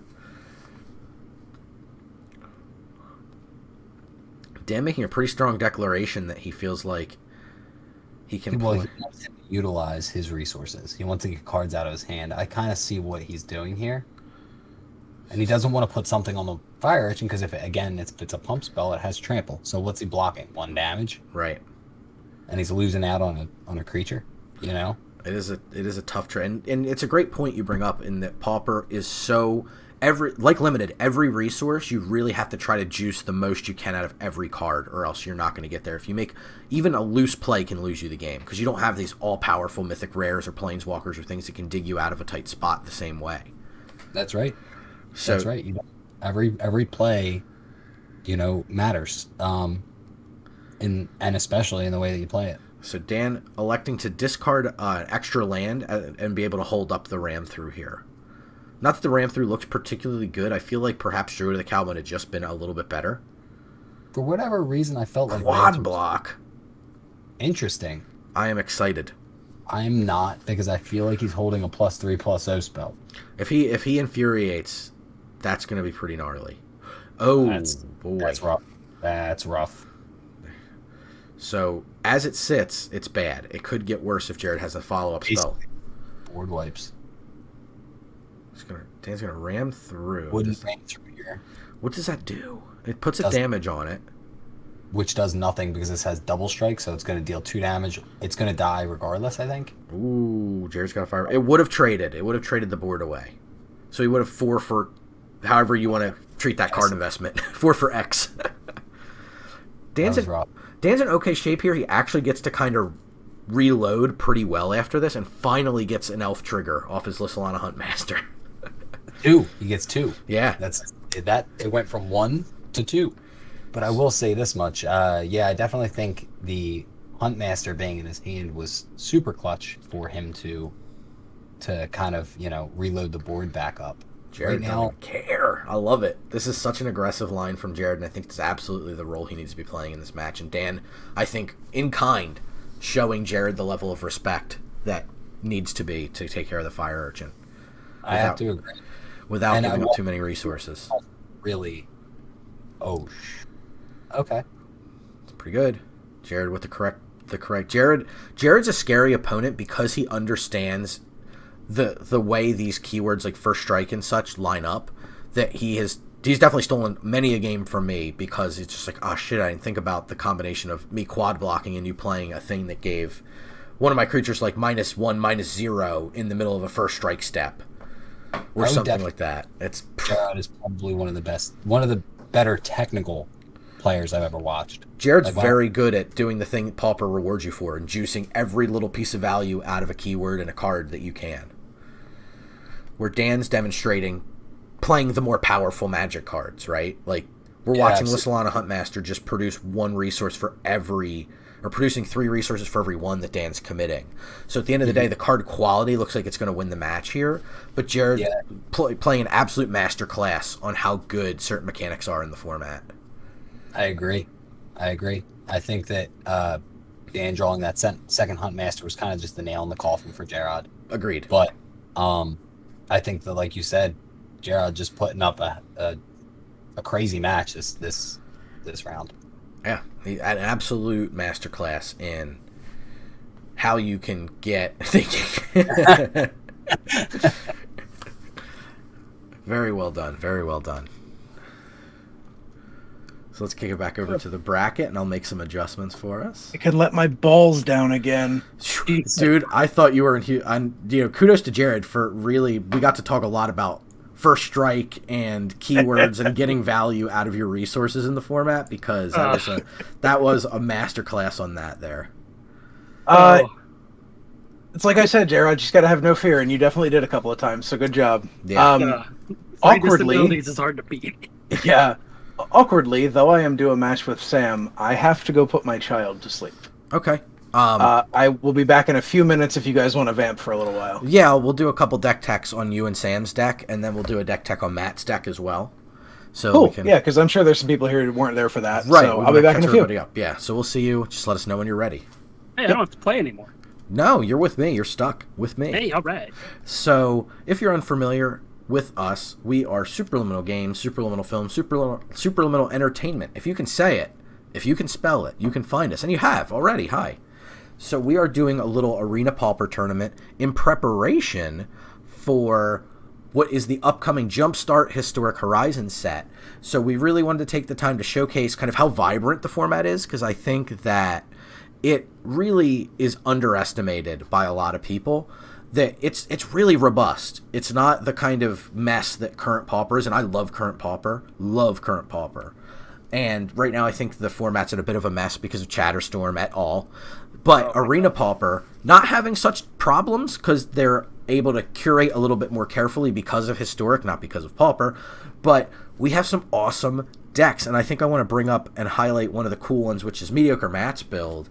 And this build is what is referred to as Pants or Hexproof or Mask in the format. And the key card in the deck is Ancestral Mask.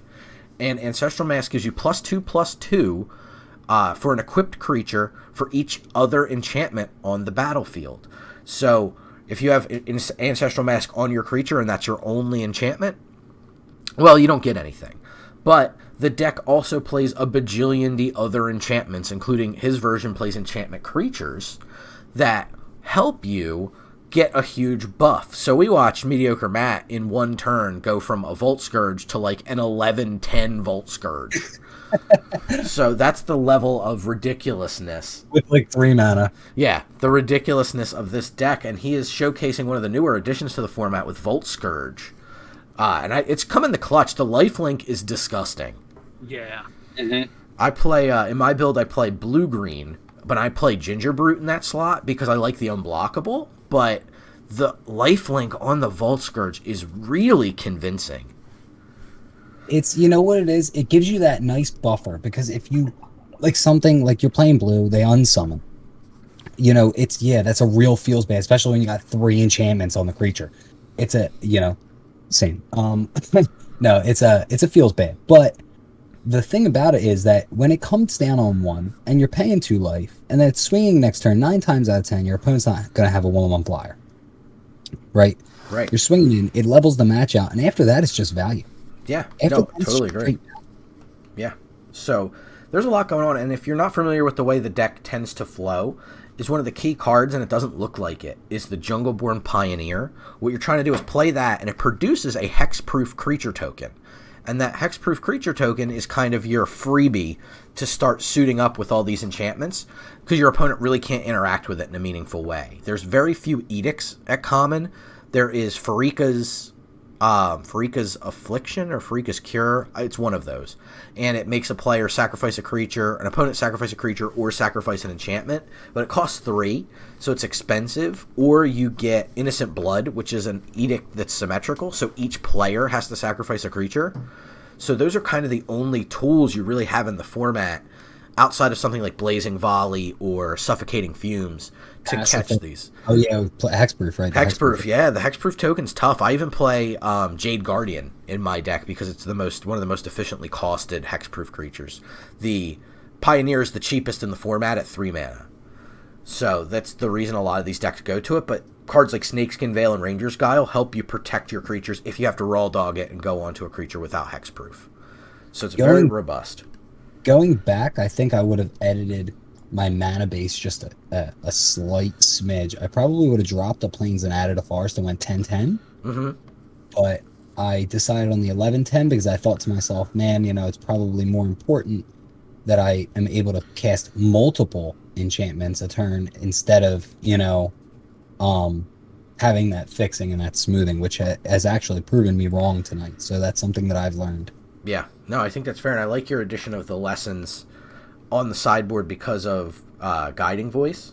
I think it's called Guiding Voice, That's right? fantastic. Yeah, being able to expand an anatomy on your hexproof token, being able to use Introduction to Prophecy to draw cards, Environmental Sciences to help you get out of a sticky moment with land, feels very robust. So I do like that, and I do think the mid-range decks tend to lean on Lesson a decent amount because it's just very good, and I think Guiding Voice is a really nice one because it's so darn cheap. It's the cheapest lesson in the format. That, and it's pretty good. Oh yeah, no doubt about it. I know. So let's take a look at Dan's deck, speaking of green cards, and Dan is on Elves. So what Dan's deck is attempting to do is it's attempting to make a giant mass of creatures and attack for lethal damage. It's not flashy, but it's very good at what it does, and the key card that we got from one of the newer sets as well, I think one of the historic anthologies, was Lissalana Huntmaster. Now, whenever you cast an elf whenever you cast an elf spell, you get to create a 1/1 elf token, so your singular elf gets to turn into 2 elves with that particular card. And one of the key cards that makes the deck go, and it plays this in current Paper Pauper as well, is Distant Melody. And Distant Melody is pretty bonkers because it draws you a card for every creature of a named creature type that you have out. So if you have 4 or 5 elves out, you get to play Distant Melody and draw 4 or 5 cards. And then continue to play elves, and if you have Lissalana Huntmaster, you continue to make tokens, and the board just gets out of control. Yes, it does. So Dan's elected to play his version a little bit differently than I play mine, in that he is playing through with Ram Through, he's playing with Rabid Bite, and he's playing a few more mana elves because he's leaning heavily on his Wild Heart Invoker to help close out a tough game. Where I play Wild Heart, but I think I play a single copy now, and I generally use Fortify to win me the game because this deck is just so good at going wide. But he's elected to play the Wild Heart Invoker and just generate more mana for his Wild Heart Invoker, and it works great with Ram Through because it's another way to deal damage if you need to. It's a really solid little include for him. And obviously the key cards, Llanowar Visionary and Elvish Visionary, help you draw through your deck to find something good. The Sylvan Rangers help fix your mana for other colors because most of your elves are kind of stuck tapping for green. But it's a really, really good deck, and I think it's definitely the best of the tribal builds that we've gotten in Arena Pauper, which I think is Tell nice. you I what, think there's a few other good ones, but Played him. That deck churns. That deck has an engine. It runs. It does everything he wants it to. I mean, my man, he built a solid deck here. I agree. I think Elves is a strong deck, and I think it has a lot of staying power through the new edition of Jumpstart as well. Yeah, it's going to be around for a long time. Yeah, and another deck that I think is not quite as good, but is going to get a ton of help when the new set comes out is Sam's deck, which is blue-white flyers. So essentially, we call it tribal flyers because if you watch our videos, and I know Jared's posted the link tree several times, so if you want to check that out, do give it a click. One of the things that the deck does really well is it replaces things, and one of the key pillars of the format, and one of the reasons I think it's a pillar, is because one of these 3 tribal decks, I think there's 3 main tribals. This tribe, I'm using air quotes, did you get it? And elves and zombies. Well, you see they fly, so they're in the air. Wait. Let me know when you got it. Okay, good. All right, fantastic. So this Flyers deck is going to get a lot of help from the new set for 2 main reasons. Maybe more, but 2 very obvious reasons. One is Fairy Seer, which is a 1/1 flyer. When it enters the battlefield, you get to scry for 2. And the other one, and I think the more important one by a decent clip, is Ninja of the Deep Hours. Of the Deep Hours is a 2/2 for 4 mana, but it has an ability called Ninjutsu. Ninjutsu is a really bizarre ability. Basically, if you attack, and if your creature is not blocked, you get to then, before damage, choose to pay the ninjutsu cost, which in Ninja of the Deep Hours case is a colorless and a blue. And what you will do is you will pick up the creature that was unblocked, and it will, poof, turn into a ninja. And when the ninja of the Deep Hours hits you, you get to draw a card. And then, if you're really lucky, you get to pick up, hopefully, something like a Fairy Seer, or your second Fairy Miscreant, which then you get to recast for a very cheap mana cost, and then draw another card, or scry another 2 cards.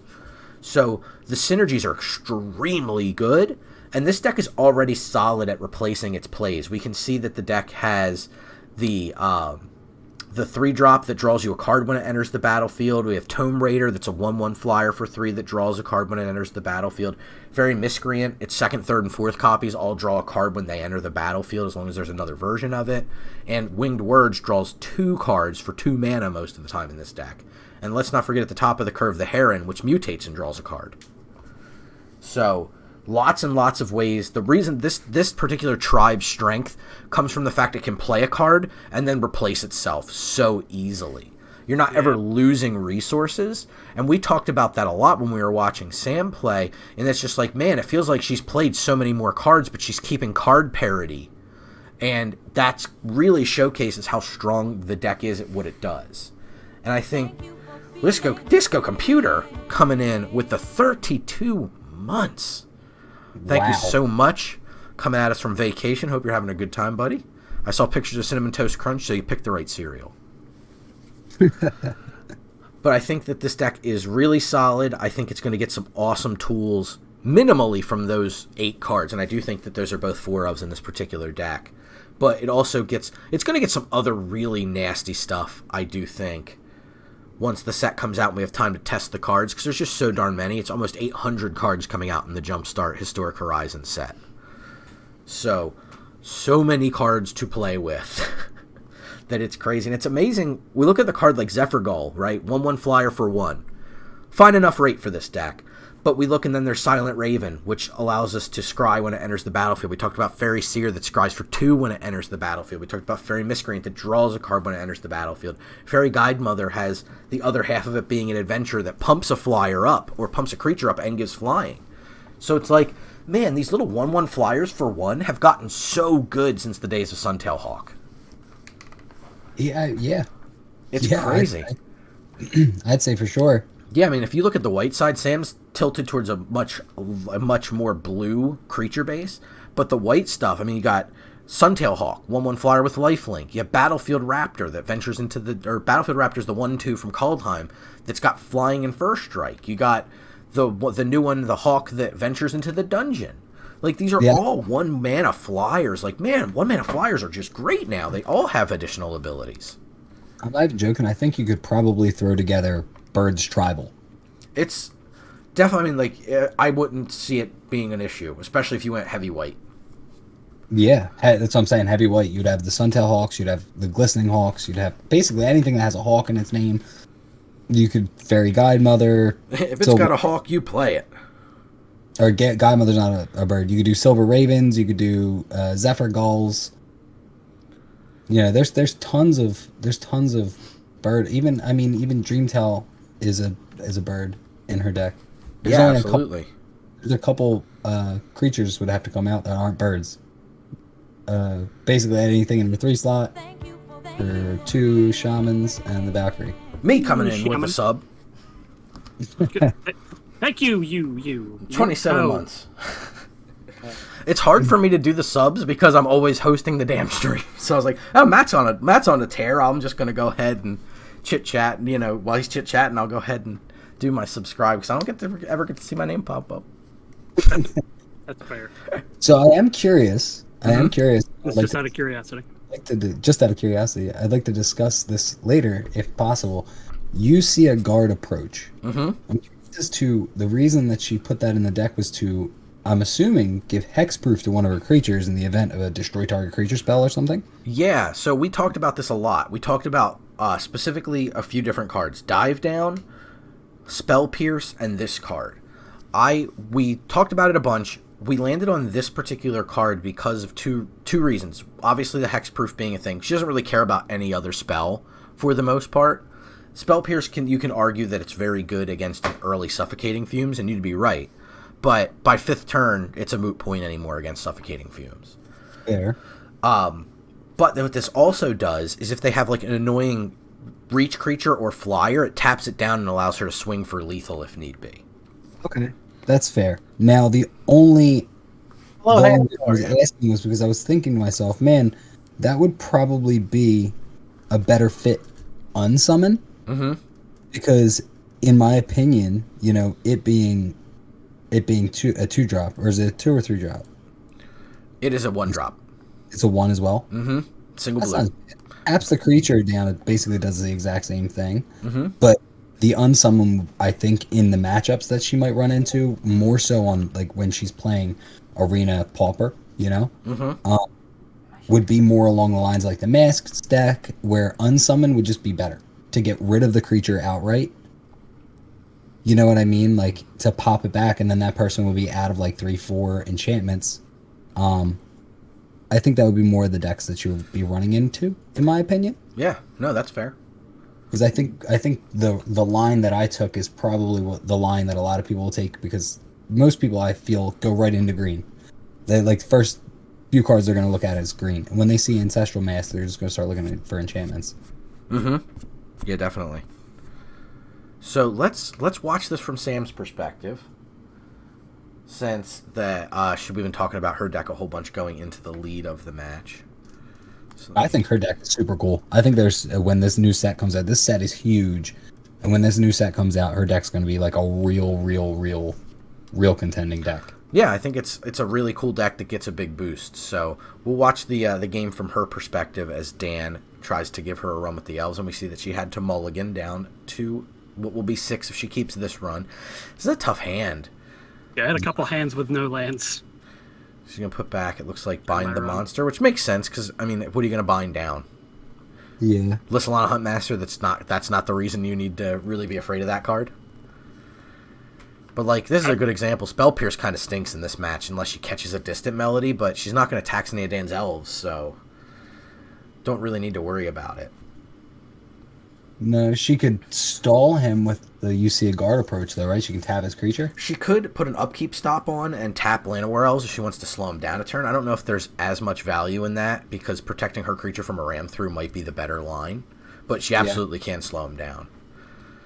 And didn't too much. It kind of paid off. He wouldn't have been able necessarily. He may have been able to easily play an untapped land and then play the Leaf Gilder. So not a huge problem for her. 4/5/4. Okay, Guiding Voice isn't a bad pickup for her. She's going to be able to Cloud Conceer plus Guiding Voice potentially on this Cloud Conceer. Llanowar Visionary coming down. She's just got to be leery of Dan using Ram Through, and not anymore. She doesn't, because now he doesn't have the mana for it. But he did just spew out 400 elves, so that is a concern. Oh, yeah. But I think just Guiding Voice attack is, I mean, at least lets her put pressure. She takes some mana back, but then she's got to figure out what she wants to learn for. And if you're a newer player, this is tough because you have to get wild cards or open packs to get these cards, so sometimes you're a little stuck. They're all not stellar choices. She's going to lean on Introduction to Annihilation, which makes sense because then that answers the Huntmaster, which is definitely the biggest issue card. So if she can keep drawing her land, she's in a decent spot here. And she has 5 damage to check Dan's current 5 damage, so... She has more than or that. 6 damage, excuse me. Very godmother. Yeah, she's going to be able to deal a decent little hit if she wants to do it. Ooh, here's the Distant. So she's going to save off damage for a turn, but she needs to... I think the most important thing she needs to do here is get down more... I mean, obviously it makes sense, right? Get down more flyers, but she needs to be able to tag Dan with this 4/5 sooner than later. So being able to deal 5 to him this turn, potentially more. I think she wants to cast the Guide Mother more than she wants to just use it for the pump, if I'm not mistaken, because she's stuck on double white. I don't know, because at best the Guide Mother adds 1 damage to her. 2, I think it's +2/+1. No, I mean, like, if she just lands the Guide Mother, it adds 1 damage to her stack next turn, which, you know... But if she swings in here and Guide Mothers, makes it 7 damage, brings him to 10, and then unsummons something potentially, or, you know, guard approaches something on his combat step, I think she's in a good spot, because she could double spell there. Yeah, that, and she can Shaman plus. She has a lot of options. And hold up unsummon. Shaman here seems correct because she has the ability to add more creatures to the board. Dan's probably not incentivized to want to block that Waterskin Shaman or Waterkin Shaman. This is the problematic card for her, but she is holding the unsummon, so she can just let this resolve, and then he freely gets to cast an elf and trigger, but now she can bounce the Huntmaster in response, so it's not that big of a deal. So he just gets a single token off of it, and she kind of time walks him a little bit here. Oh, he's gonna use it to ram through, so that's an annoyance, but kind of an unavoidable one. Can't really block here. He's got to take your lumps. It's not too bad of lumps. So she's not the worst off here. Can't really. So Fortify gives her what in addition? So she gets to deal. She wins the game. She wins the game. She wins the game with Fortify. So 5, 9, 10, 11. Yeah, it's exactly lethal, isn't it? Lethal. So she fortifies and attacks. So looks like she's done the math here. So she's got exactly lethal. And good game. Yeah, good game. Just snuck it out there. Yeah. Oof. I think one more turn from Dan, she probably would have been. Got a woot woot from Milady. Woot woot indeed. Really a tough one. And you can see again, it's all about those little increments. She took the hits when she needed to, and she managed to position herself as the beatdown. So that's a good one. Double Fairy Miscreant. What do you guys think about this one? Is that a keeper? God, it probably is, but darn is it.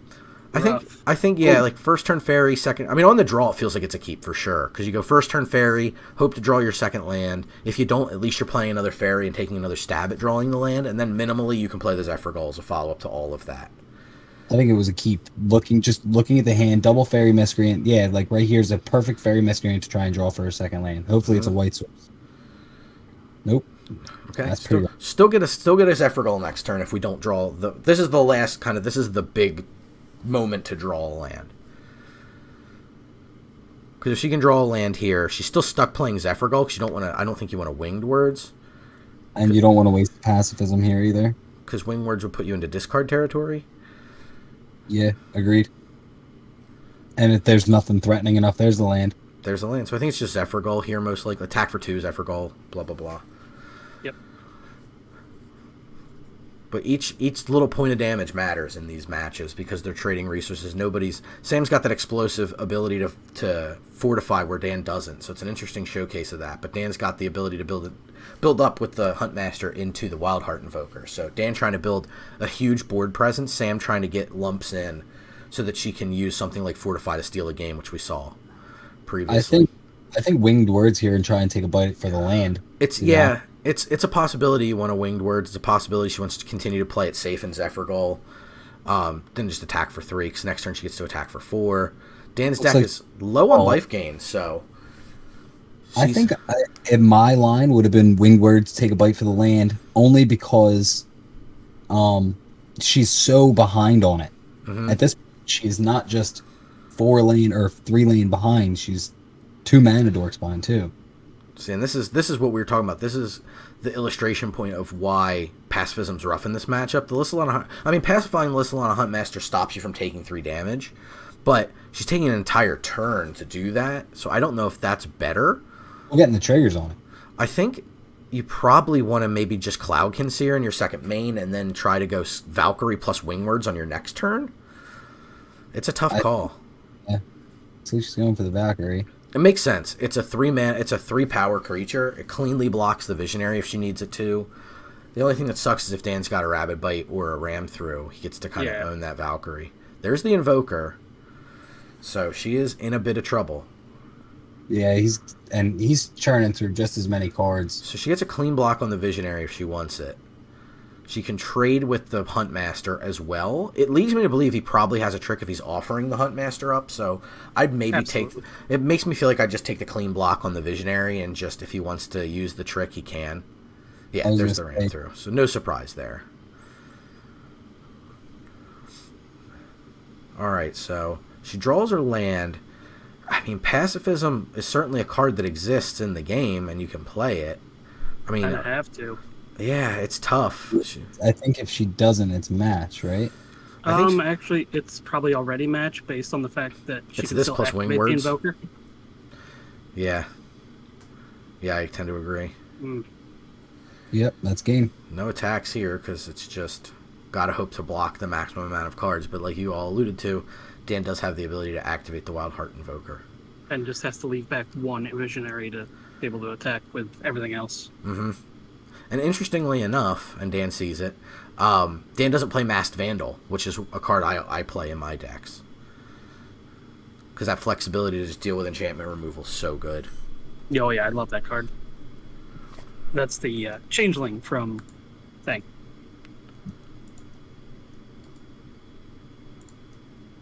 I have a new favorite card. Thanks, Jared. I was just figuring out how to do that.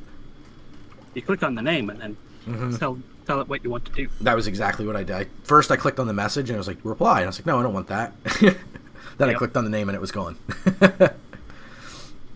There he goes. Okay, so Dan takes game 2 and we get a game 3. Woo woo. Excuse me. Okay.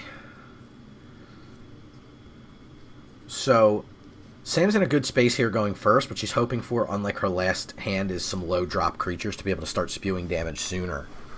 I think a second land before turn 3 would be best. This hand seems fine. It's susceptible to flood, but you can't toss back a hand that allows you to go 1-drop, 2-drop, and have interaction.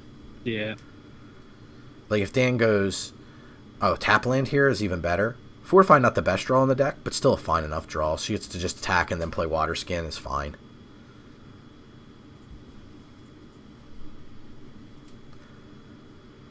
Okay. Yeah, water kin. I keep calling him Water Skin, like, you know, thinking about D&D, like I got my Water Skin. Got my Water Skin. He's heavier, right? Like the more water he has, the heavier he is. Also, he's got a bunch of water on his skin. So I think it's just attack with everything here, right? Given the pump also makes sense too. See if Dan trades off that Leaf Gilder. Looks like he snapped trades. It's kind of okay. I think it's fine. That's kind of what the shaman's in here for. Slow down his stuff. She's hovering over the unsummon, unsure if she wants to play it or not. I wouldn't. You're not getting the 3 through. You know what I mean? Right. It's literally in there. And a kill spell on an early setup elf is not a bad thing. Llanowar Visionary coming down for Dan. Not exactly a card you want to unsummon, unfortunately. Yeah. But it doesn't mean much here because it's 2/2 on the ground. Okay. She could tap it down and probably punish him.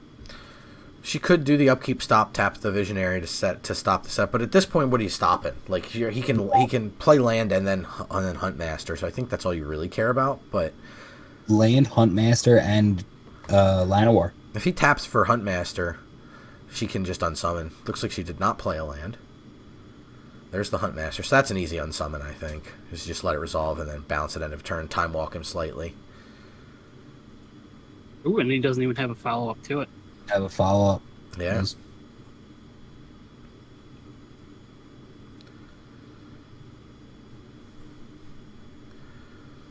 Ooh, that was a good draw. Yeah, that's a very good draw. So she can morph on the Zephyr Gull. Mutate. What'd I say, morph? Yeah, you Morph. did. Sorry. I'm sorry. I'm sorry. I'm sorry, Green Mario. I'm sorry. Okay, so see if Heron can do anything here. Dan doesn't have the ability to... He does have the ability to go into... Well, Ram Through's not good enough, right? Oh, he's got double Ram Through to take care of the Heron? It's gotta be. Oh, wow. Not enough mana for Sam to use the You See a Guard approach for Hexproof, which would have been brutal on that second one. Win words here pretty nice. She found a good turn to play it. I mean, you can pacify something. I mean, you're not doing anything else with your mana. You just pacify the Llanowar Visionary, I guess, so you stave off 2 damage, and that gives you some time to find something else. I think the Visionary, yeah. You definitely don't want it on Druid of the Cowl. That's just 1 damage. That's fine. You just get in there and just keep trying to bob him. Dan's on 3 cards, and we know one of them. So his hand's not huge. If one of the cards is Distant Melody, that can be a problem because that is a draw 3. But he's got to wait until next turn to play it, unless he hits land drop.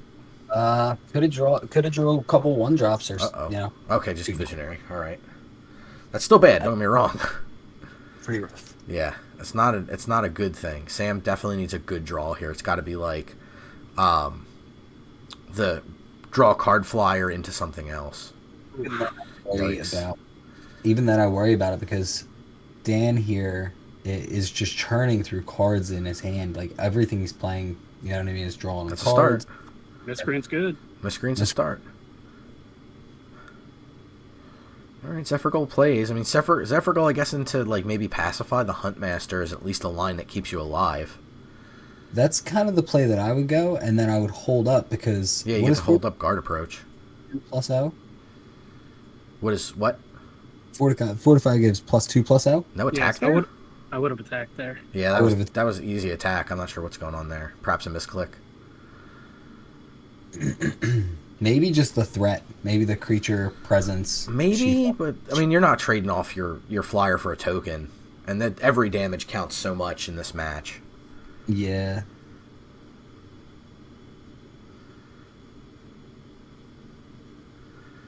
Oof, and Dan is drawing really hot here. So many cards that replace themselves. Yeah. And they just rough. been building. So, yeah, that's tough. Oh my goodness.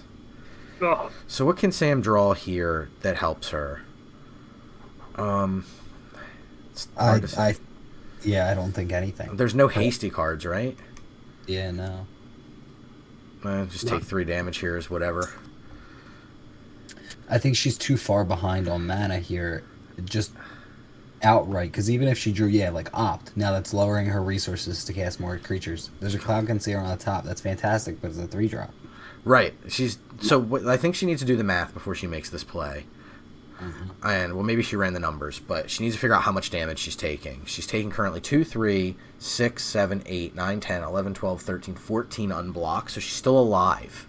So she needs to attack here, I think, with at least 1 or probably 2 creatures, because she wants to knock Dan to 9 in case Dan's holding a removal spell, because then 3 flyers and Fortify wins her the game. Yes, I think she has to swing in all 3, to be honest with you, just to threaten the extra 1 damage. She's got to hope that Dan doesn't have some way to deal an extra damage. Jared, am I wrong on the math here? Is that right? Does that check out? 2, 3, 6, 7, 8. 8 and 5 is 13. And then the woodland is 14. Yeah, 14. So, yeah, she doesn't have to block here. I don't think she can afford to. She needs to hold up the guard approach for a ram through effect. So I think she just passes it and just hopes that he doesn't have anything that pumps. And she might be able to steal this game. Yeah. The guard approach doesn't do anything, so she should just pass this. Yeah, if she had maintained priority, she could have tapped down the Huntmaster. No, you can't afford to waste it. You have to hold it for a removal spell. Oh, yeah? Yeah, Distant that's fine. He's out of mana to do stuff. So... Like, he can ram through, and that may be what he's looking for. So she just needs to... Okay, see, all right, so Faden, you were right about the gaining because he gained a life here, so that matters. But she's in good space. She wins this game if he doesn't have a remove, or if he has a single removal space. He's tapping out. She wins this game, yeah. Good game. She attacks with all and then fortifies, or fortifies and attacks with all. She wants to be safe. Wow. Also a good idea. She's going to steal the game against that crazy board state. That's insanity. Yeah. I love it. It really helps illustrate the power of Fortify. Oh my god, yeah. Dan's discarding 1,000 cards. Yep. Okay, so Fortify, +2/+0. Don't misclick it, and just swing them all. Good wow. Oh boy. It does not. That is by far the closest match we've seen tonight. That was 14 awesome. fucking cards and I didn't draw a fight spell? She did have, her last card was you see a guard approach. Alright. Before Yeah. I had No, I'm not 4 saying that's- fight spells, or 4 bully spells left on my deck. I drew Yeah. 14 cards, I didn't see one of them. I know, that was nuts. crazy. I realized match. I realized I was still cold to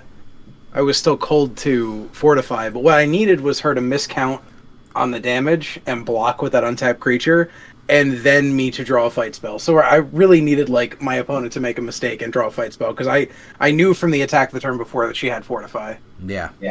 Yep. And I was like, gaining 1 life isn't going to do it with the tap land. That puts me still like I had to fight spell 1 life and her block. Right. 'Cause 2 life would have done it with the fight spell or bully spell, but not 1 life. Wow. So very close one. And now we have the first attempt at the finals. Yeah. If Matt wins, it's over. If Sam wins, they play again. Which is why I love double elimination. So weird. We've played a couple of double limbs in the Philly Old School group, and I think one of them we did have to play the finals twice. Okay. So here. let's screen share from Mediocre Matt's side. Sam's got to win these. She's got to rattle off 2 wins in a row here. Yep. Match wins, notably. Yeah, 2 match wins to take it from Matt. But clearly, that can easily happen. Fortify, hell of a magic card. It is kind of crazy. This is already the second time they'll be playing against each other. Yeah. So if Sam can manage to pull this off, she'll have had to play the maximum amount of games against a single opponent. Which means, of course, she's going to do it because that's how this stream goes. That is how the stream goes. Nothing more this stream than the maximum amount of games possible. Yep. That looks like they're on the... Yep, there we go. Okay.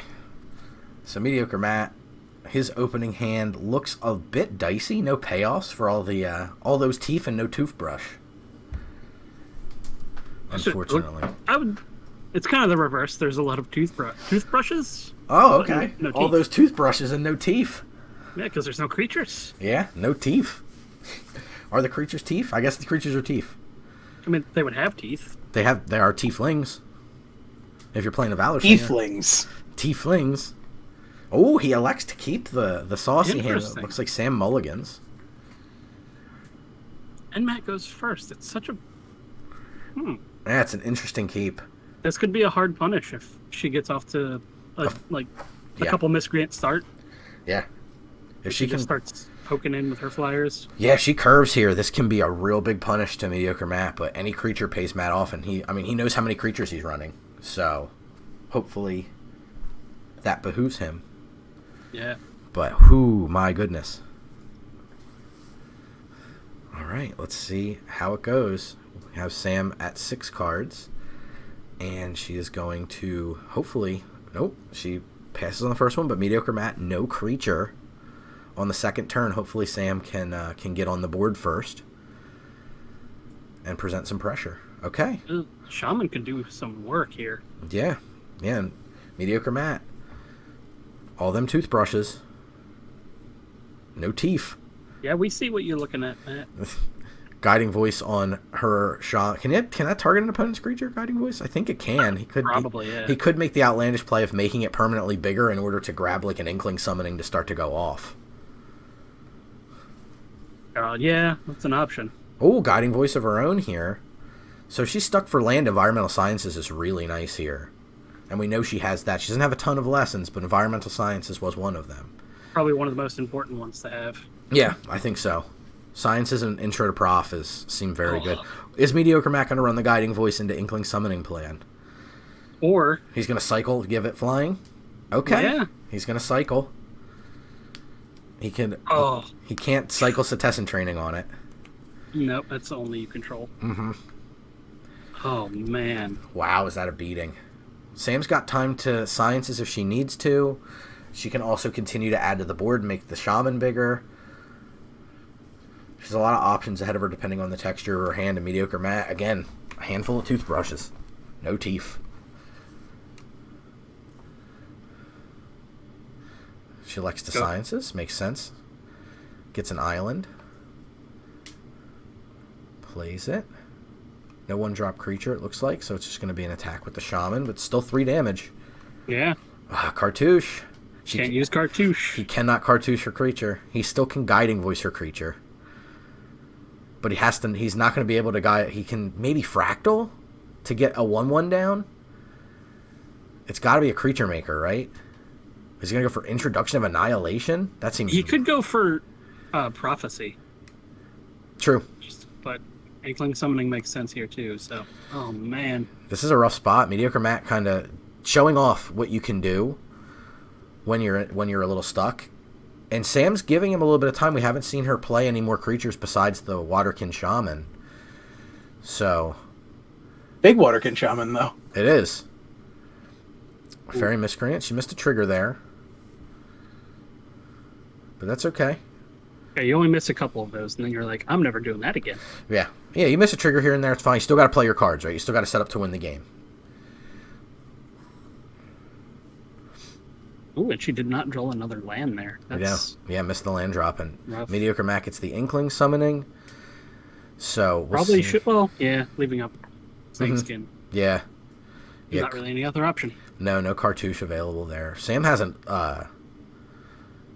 any kind of effect. Mediocre Mac gets to protect himself here with the Snakeskin Veil, but she has an unsummon. Oh, she didn't. She could have fired. She would have fired it off in response. I didn't even give her priority, so she's probably unsummonless.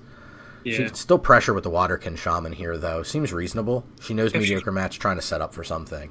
Yeah, and if she can play a flyer first, that would have been pretty big, because then it would have been out of blocking range. But honestly, he has to take it, because he's so back-footed right now. He really is. I don't know if you can afford the Envoy here. I think it's just you got to cartouche this thing, and then you can maybe Blessing. I guess Blessing for one here is fine. That plays. I mean, Envoy blocks the Miscreant, maybe? I don't know what... He kept it up for another Snakeskin. Yep. I'm kind of okay with his line here. Yeah, he already saw one pacifism, so he could definitely be worried about second pacifism. Again, and we saw when he played Sam previously a lot of really conservative lines for Mediocre Matt, so that's understandable he'd go that route. So we'll see. Maybe she can just flood the board with flyers here. Is probably one of her best plays. She's going to bind the monster on the Transcendent Envoy. Interesting. She's going to take less damage that way. Mediocre Matt lets that resolve. Could be a test spell from her. Trying to see if Mediocre Matt has the ability to protect himself. The swing with Waterkin Shaman here is still fine. Even if he has another Snakeskin Veil, it's not that big of a deal. Ooh, okay, Fairy Guide Mother to pump. Yeah. Would that have been better served on the Miscreant, do you think? This is lethal. Well, no, this is actually way better because he has to... Well, no, he has to trade. He still trades here. Miscreant would have given him the option to potentially not trade, but... Yeah, and the first strike there. First strike, yep, cartouche. Yep. That was actually real good for Matt. Yeah. He doesn't need the Blessing here other than just to be a bump for the Ancestral Mask. The fight, though, is going to make the attack here really good. Mask pumps it up a ton. Elects to not go for it. Yeah. Doesn't want to let down on that Snakeskin Veil. So it's interesting he didn't then just Guiding Voice. Yeah, I would have Guiding Voiced for Environmental. Yeah, he could have gained a little bit of life, padded out his ability to stay in it. Cloud Being at 6 right now is pretty dangerous. Yeah, it's a hard attack for him to make unless it's just for lethal. But we know at least minimally Sam has the Fairy Guide Mother she can cast here.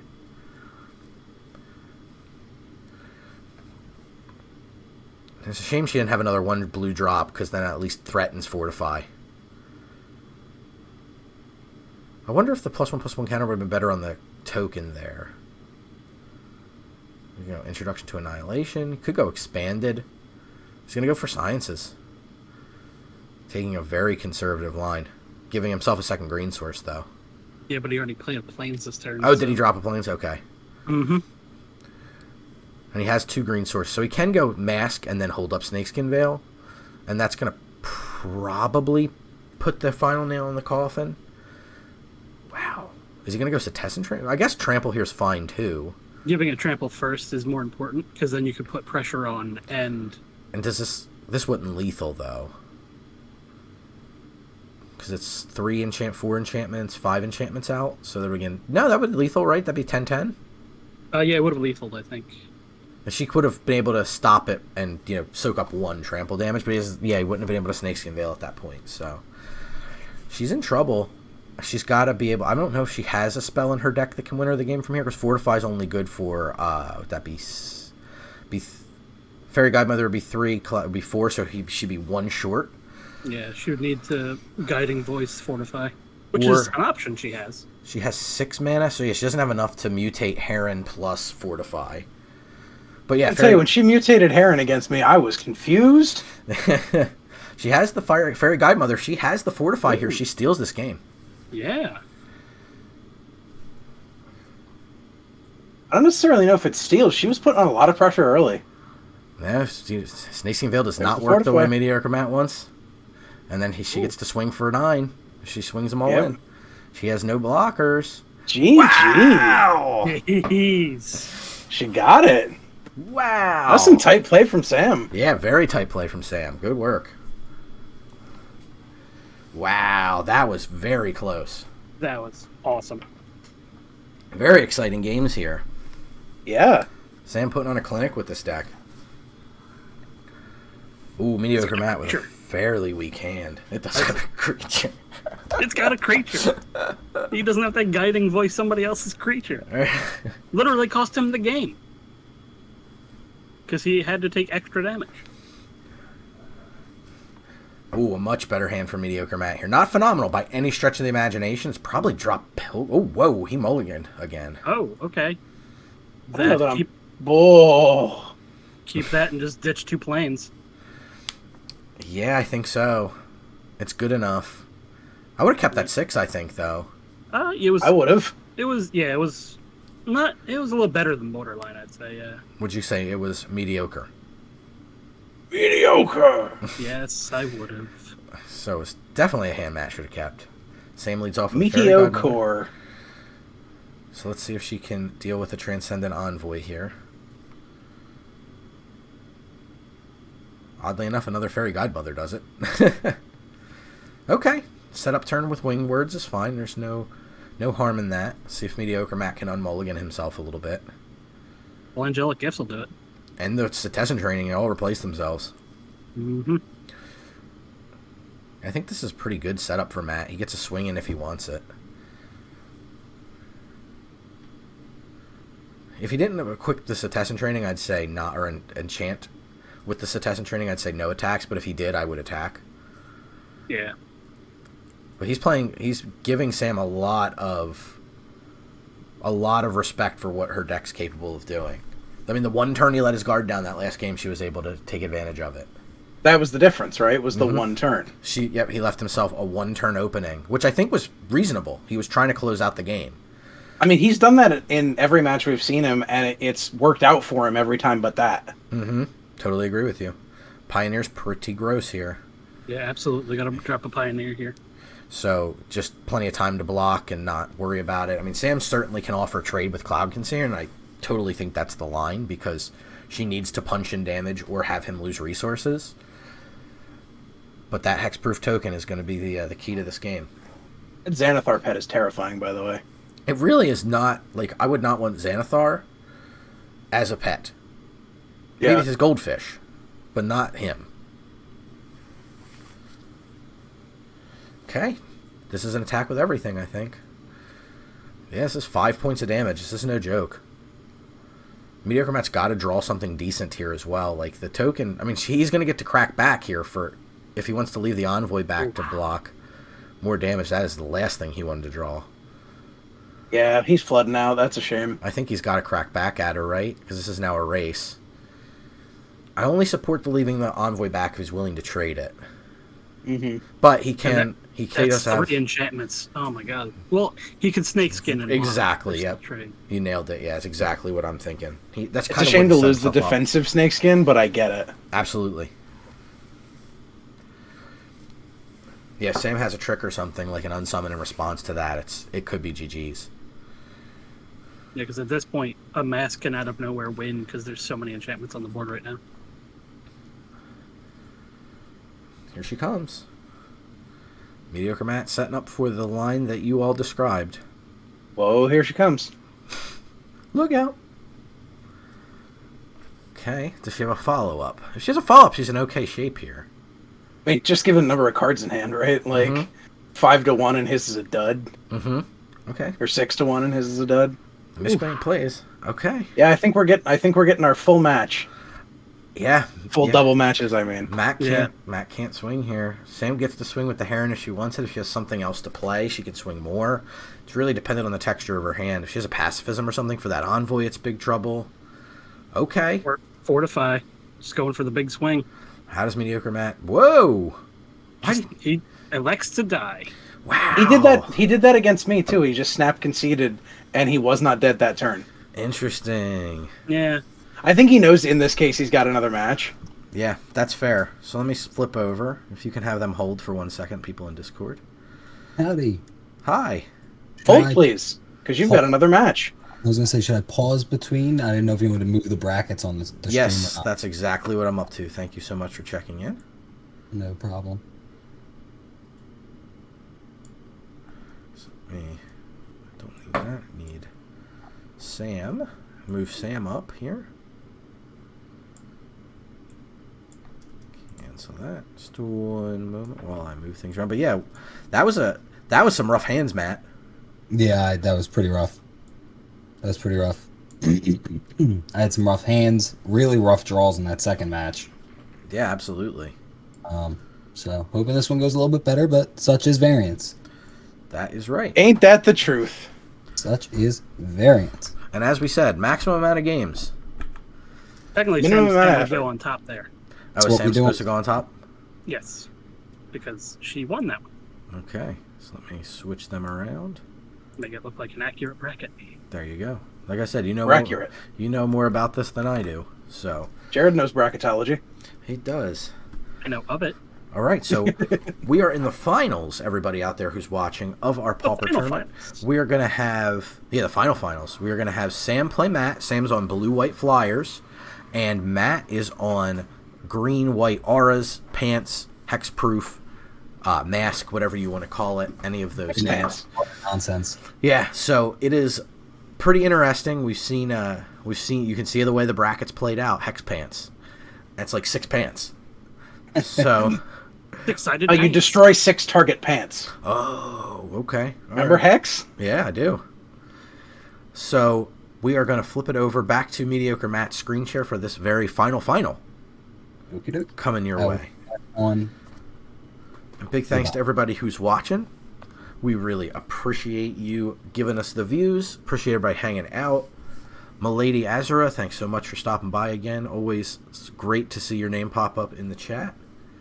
And if you're not following her out there and you're lurking around, please go give her a follow.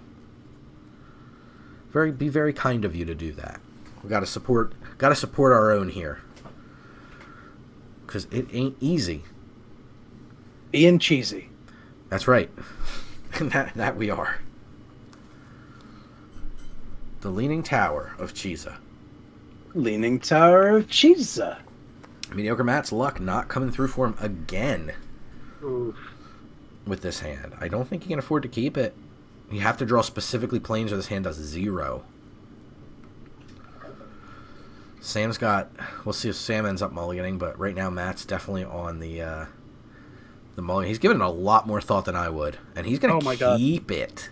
Oh my God, Matt! Why is he keeping this one and he didn't keep the one Plains land last match? That's interesting. Maybe he thought that was a mistake. I could see that. I mean, you definitely tend to take things that happened in one game and move them to the other sometimes, right? I've been there. Oh, yeah, 100%. Mm-hmm. But Plains here makes this okay, but he's...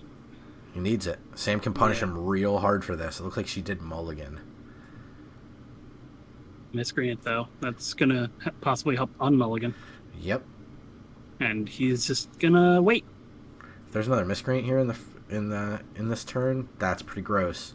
Any follow-up is good, though. She, like, Waterkins or any Winged Words, anything. Yeah, the Waterkin's pretty good here. Okay. Volt All Scourge right, plays.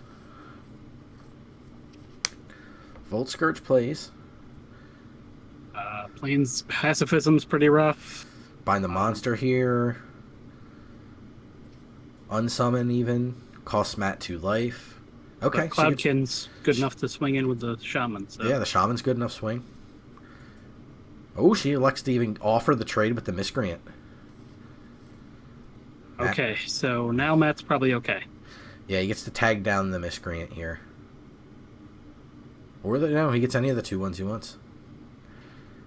Goes for the Shaman, can't attack.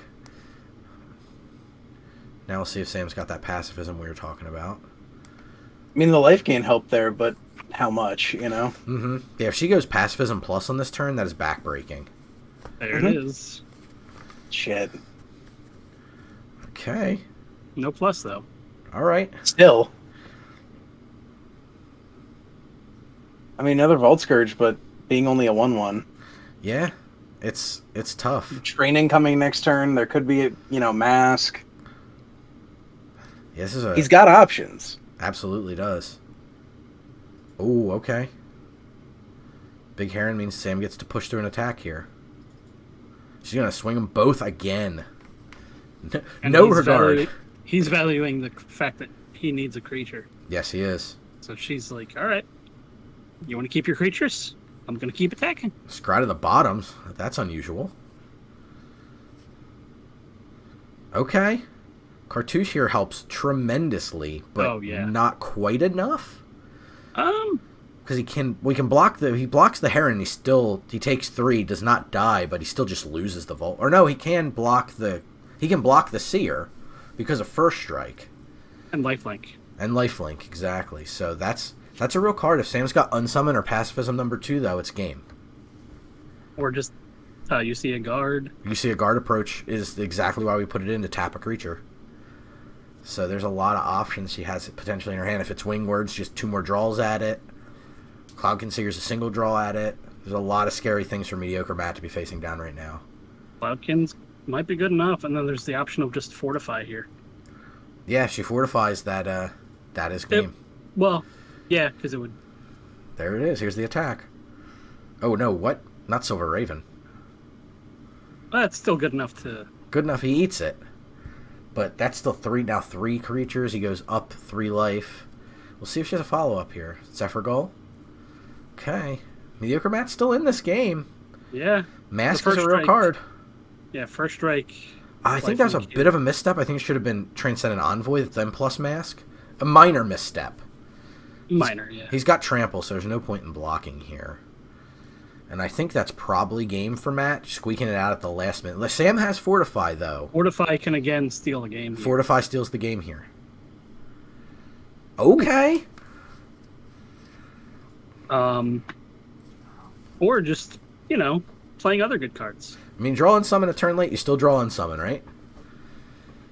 Mediocre Matt's got a lot of work to do to overcome this one now again. Wow, what a back and forth.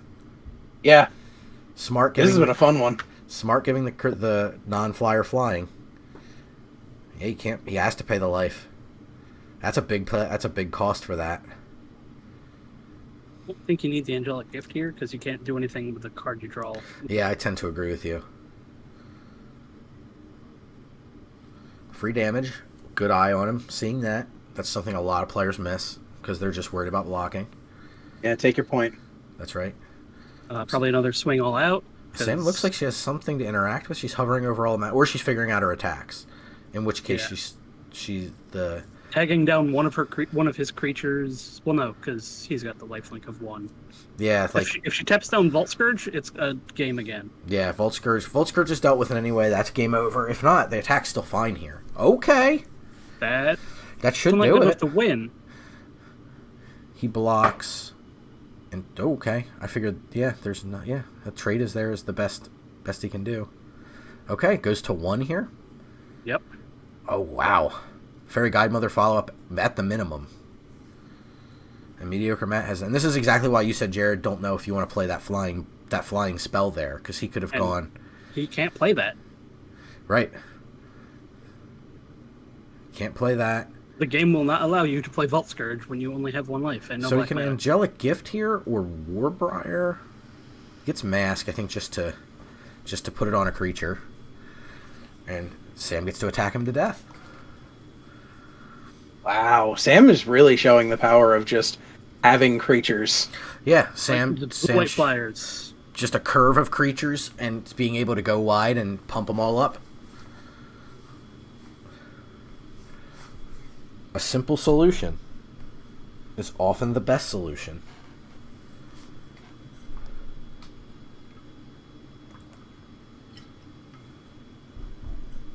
All right, this hand's got a little bit of play for That's Matt. definitely the strongest hand we've seen him keep against Sam. Yes, except for maybe the first time they played. But Yes. that was days ago at this point. Right? Also, I haven't seen that bee again. Oh, it's a bee. That's no good. I think it was some sort of Cuban bee. angry, stinging creature, I think. Ugh, don't like that. Looks like Sam mulliganed at least one time. 2 times. Twice. Okay. She's won with a mull of 5 previously. Mm-hmm. Yep. She's off to a good start, so her Raven giving her a scry here is pretty clutch.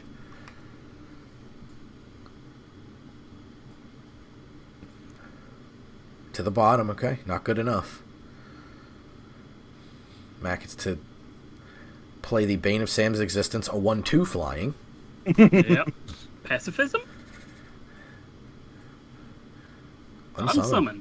That's pretty good here. If there's a Fairy Guidemother follow-up, this isn't terrible.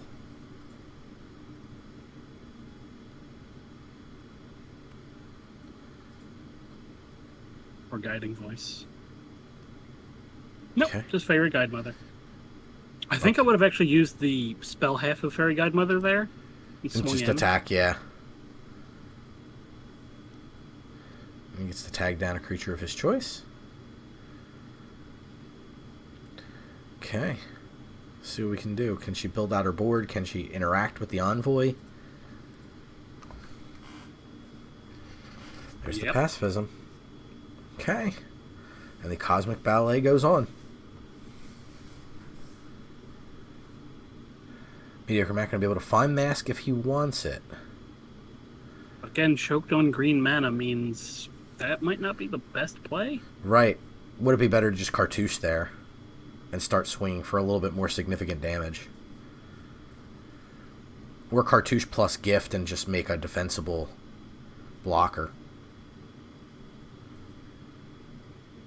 Ooh.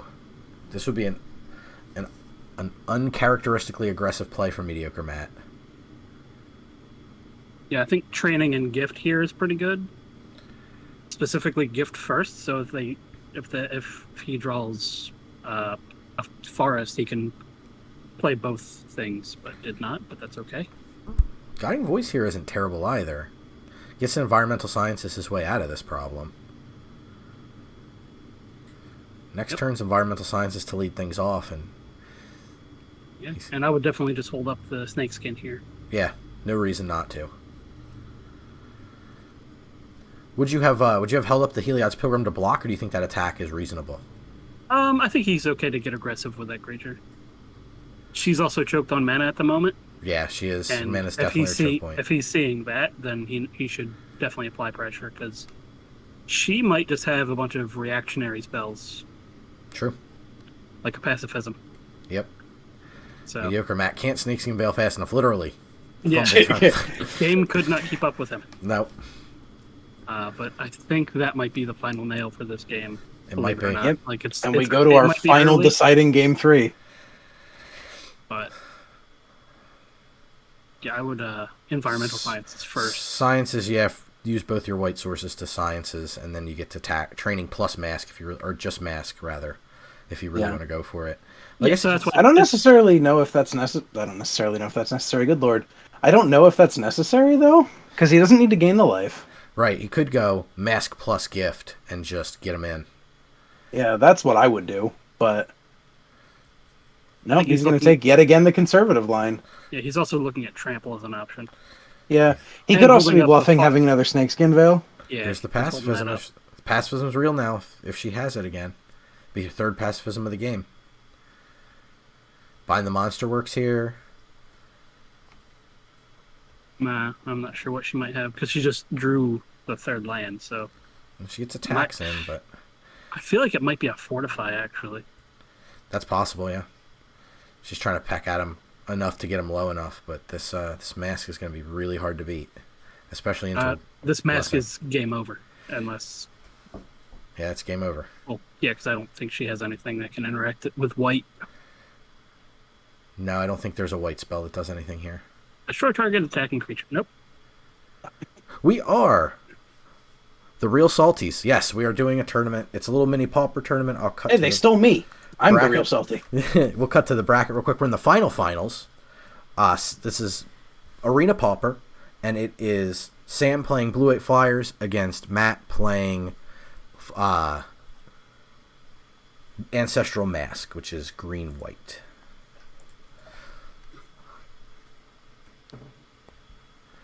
The heuristic study is a Pauper card. Yeah, there's some cool cards that you get in Arena Pauper. It's pretty interesting. We wanted to get this out there because we feel like the new Jumpstart Historic Horizons is going to really shake the format up and kind of make it its own unique format finally with the digital only cards. So we wanted to kind of give everybody an idea of how you always thought it's a rare. It acts like one, that's for sure. That's right. So it's a cool format. Yeah, it's very good. But it's a cool format I don't think enough people play. And I don't think, honestly, the reason a lot of people don't play it enough is because simply WotC doesn't support it as much as they could. I understand, like, game queues and everything, but I would love to see more support for Pauper once we get the Jumpstart coming out here shortly, end of the month. Because, man, there's some cool cards coming out. Just can't wait to start to play with. Matt is having the no teeth issue again. Yep. All these toothbrushes and no teeth. Oh man. So he's on 1,000,000 auras, but no creatures to enchant. Yeah. And that's the downside of pants, right? Oh yeah, Like- you typically play more auras than creatures.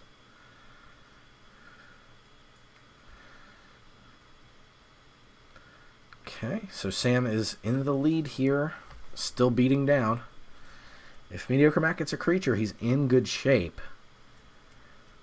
But Sam can do a whole lot of things. I mean, if she just adds to the board and holds up you see a guard approach, that's really hard for Matt to come back from.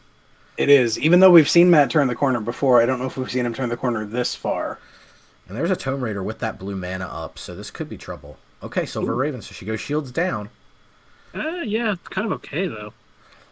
Probably wanted, unless she drew the Silver Raven off the Tome Raider, definitely wanted to Raven Tome Raider. Mm-hmm. But we don't know if that was we don't know the order of operations. Her sequencing's been pretty solid so far tonight, so I'm not going to say that was definite, but it doesn't seem like the kind of thing she would have done. Agreed.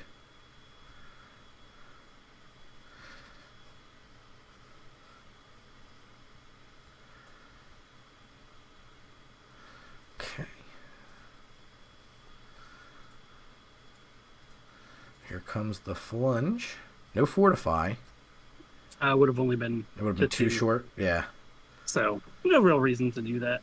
I'll just follow up with another. Any wing Random words, creature. Oh, there's the wing words. Oh my goodness. Oh, That might be enough. I think that's GG, and I think Sam just won the Pauper tournament. That's very possible, yeah. Into Cloud Concealer, just keeping 4 cards in her hand at all times. All right, Mediocre Matt has a chance here. Oh, did Auto that Tap was a catch solid him? draw. Auto Tap. Auto Tap! That was a big, big problem because he can't double Warbriar now. Wow. Auto Tap caught him. Auto He Tap. should have still done one though. I'm not sure why. Fortify. Yeah, why not do one of them? Looks like it wouldn't have mattered. Oh my goodness, Auto Tap. Yeah, he's just gonna. Go down in a blaze of glory. Yeah. Wow. Wow. All right, let's cut back to the bracket because Sam has pulled this one out. Good Yeah. game. Holy cow. That auto tap, dude. That kind of screwed me pretty hard there. That was horrible. Auto Pretty- tap is the devil. As I have said before, auto tap. If you're gonna fuck me, at least take me out to dinner first. Oh my good. gosh, that auto tap. Last hand, that opener was like I had 3 lands, no creatures, all the enchantments I could want, and I was like just so scared of the mulligan to 1 land again. Mm-hmm. And I was like, I can't mull right here because I have 3 lands. Like everything in my hand's playable. I just don't have any creatures. I have to hold and then draw 4 lands straight. Yeah. But it is, that's the variance of Magic, and I'm glad. I flooded out a couple games tonight too. I've definitely been there, man. Yeah. Yeah, I think her blue-white flyer deck was probably my favorite deck brought tonight because that was something I was considering brewing. That was blue so good. Life Gain or the one that I brought. I'm mad at myself for choosing what I would consider the wrong elf deck of the two that I have. Yeah, that. If you have one with Fortify, that's my favorite. That's the one I play. I know Dan has that list because I shipped it to him when I built the deck. Yeah. Yeah, I actually don't have it anymore because I changed it and took out the fortifies and didn't bother to keep the list. I still have it. Yeah. It's so now I'll have 3 different elf decks. Yeah, it's definitely really cool, and you got to see the tribal side of things. We got to see the aura side, and we consider largely the other pillar of the format, the third piece of the Triforce, to be mono black control. Because that deck is also a tank, because Suffocating Fumes, oh my gosh. That's all the testing that Sam and I did for the tournament. The one card we tested against, or the one deck we tested against, were the decks, the control decks playing Suffocating Fumes, because that card is such a beating for these aggro decks, because giving all the creatures -1/-1 at instant speed is just, okay, 4-for-1 to somebody, and how do you come back from that in Pauper? Yeah, that card is nuts. Yeah. It's very strong, and it's definitely one to be on the lookout for as the format evolves, because I do think there's going to be a lot more. I think the format's going to become more robust, and that card's going to fall a little bit back out of favor in some of these decks to maybe a 2-of copy, because we're going to start to see the Affinity deck come out. We're going to start to see possibly this First Day of Class deck, this combo deck, start to emerge. Oh, I'm building that deck. As much as I hate this new bullshit, I'm building that deck. Back to a picture of her deck list, just so we can look at it one more time. Absolutely. I think that's a great idea. Let me see. Sam deck is here. And this is what... Ooh, let me move some elements down, or I can move Sam deck up. There we go. Move those elementals. Move those elements. So, we had Sam win the tournament with this particular arrangement of blue and white flyers, heavy on the blue. Side of things, which is pretty awesome. And there's a lot of options, like we talked about during the actual tournament itself. A lot of tools that it's getting from the new set with Ninja the Deep Hours and Fairy Seer at the minimum. Yeah, at the minimum. Holy cow! There's a lot going on there, and a lot of really nice weapons that this deck's going to get to add to its arsenal once the new set. But that's the case with a lot of the decks.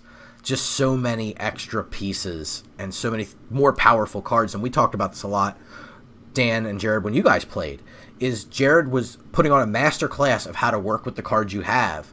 But the story of Dan's deck was watching how powerful the powerful cards get to be.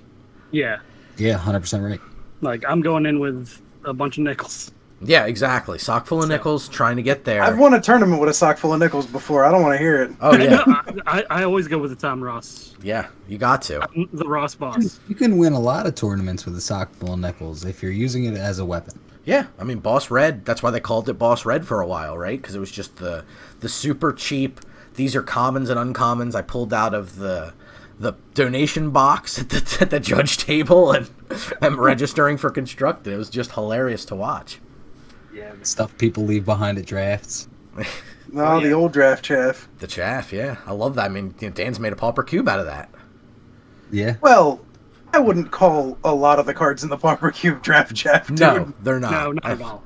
They're draft all-stars, man. They really are, and there's some spicy ones. You got some nice versions of stuff in there. It's I know I don't need to take this card from my deck. I kind of just want to take it because it's a really nice version of this card. Look, I figured if I was gonna bling out one cube, it would be the one that was the cheapest to bling out. Yeah, and it just looks cool. It's fun to play with the cards and see. And there's some versions I haven't gotten to see in life, the mythical archives and things. Where it's just oh, these look really nice in life. Yeah, the Mystic Archives do look really good. Yeah, I have a normal and a foil Mystical Archive card because I bought a set booster, and they're nice. They are nice. Yeah, they're very cool looking. How about this? They're valueless. I get to keep them forever. Yeah, a lot of them really are too. They are dirt cheap. That's cool. You're ready for this one? I just bought a collector's booster D&D pack. All right, I'm at Target. See one, buy one. I'm okay. I crack it. I crack this true facts. Foil alternate Tiamat. Nice. And a foil Tiamat in the exact same pack. That sounds nice. right. We're familiar with you opening packs, Matthew. Yeah, I've been around you opening packs before. I'm not Matt surprised. name is literally only in name only. Oh yeah, definitely not in pack luck or dice rolling luck. Like, you're definitely not mediocre. And now I'm questioning if you're a Matt. Yeah. The whole thing is a lie. We had. Well, that will pretty much do it for us, I think, right? Yeah. Yeah, I think We that's got gonna. through the pretty good. Pauper tournament. Again, big shout out to Sam for winning said Pauper tournament. Insanity. Yeah, So that's good. very cool. She So- destroyed everybody and even let Matt win a match just to make him feel good about himself. Yeah, Yeah. hey, I'm cool with that. Mm-hmm. Yeah, only It's okay, dropped yeah. one match. So Dan was the only one to defeat Sam tonight. No. Or was that Matt? No, I lost to Sam. That's right. Yeah, Matt. beat Sam once, but then Gosh darn, Sam's you like, guys played way too much. We played a lot of games. that's why I just got out of the tournament after my first 2 rounds. It's much easier. Right?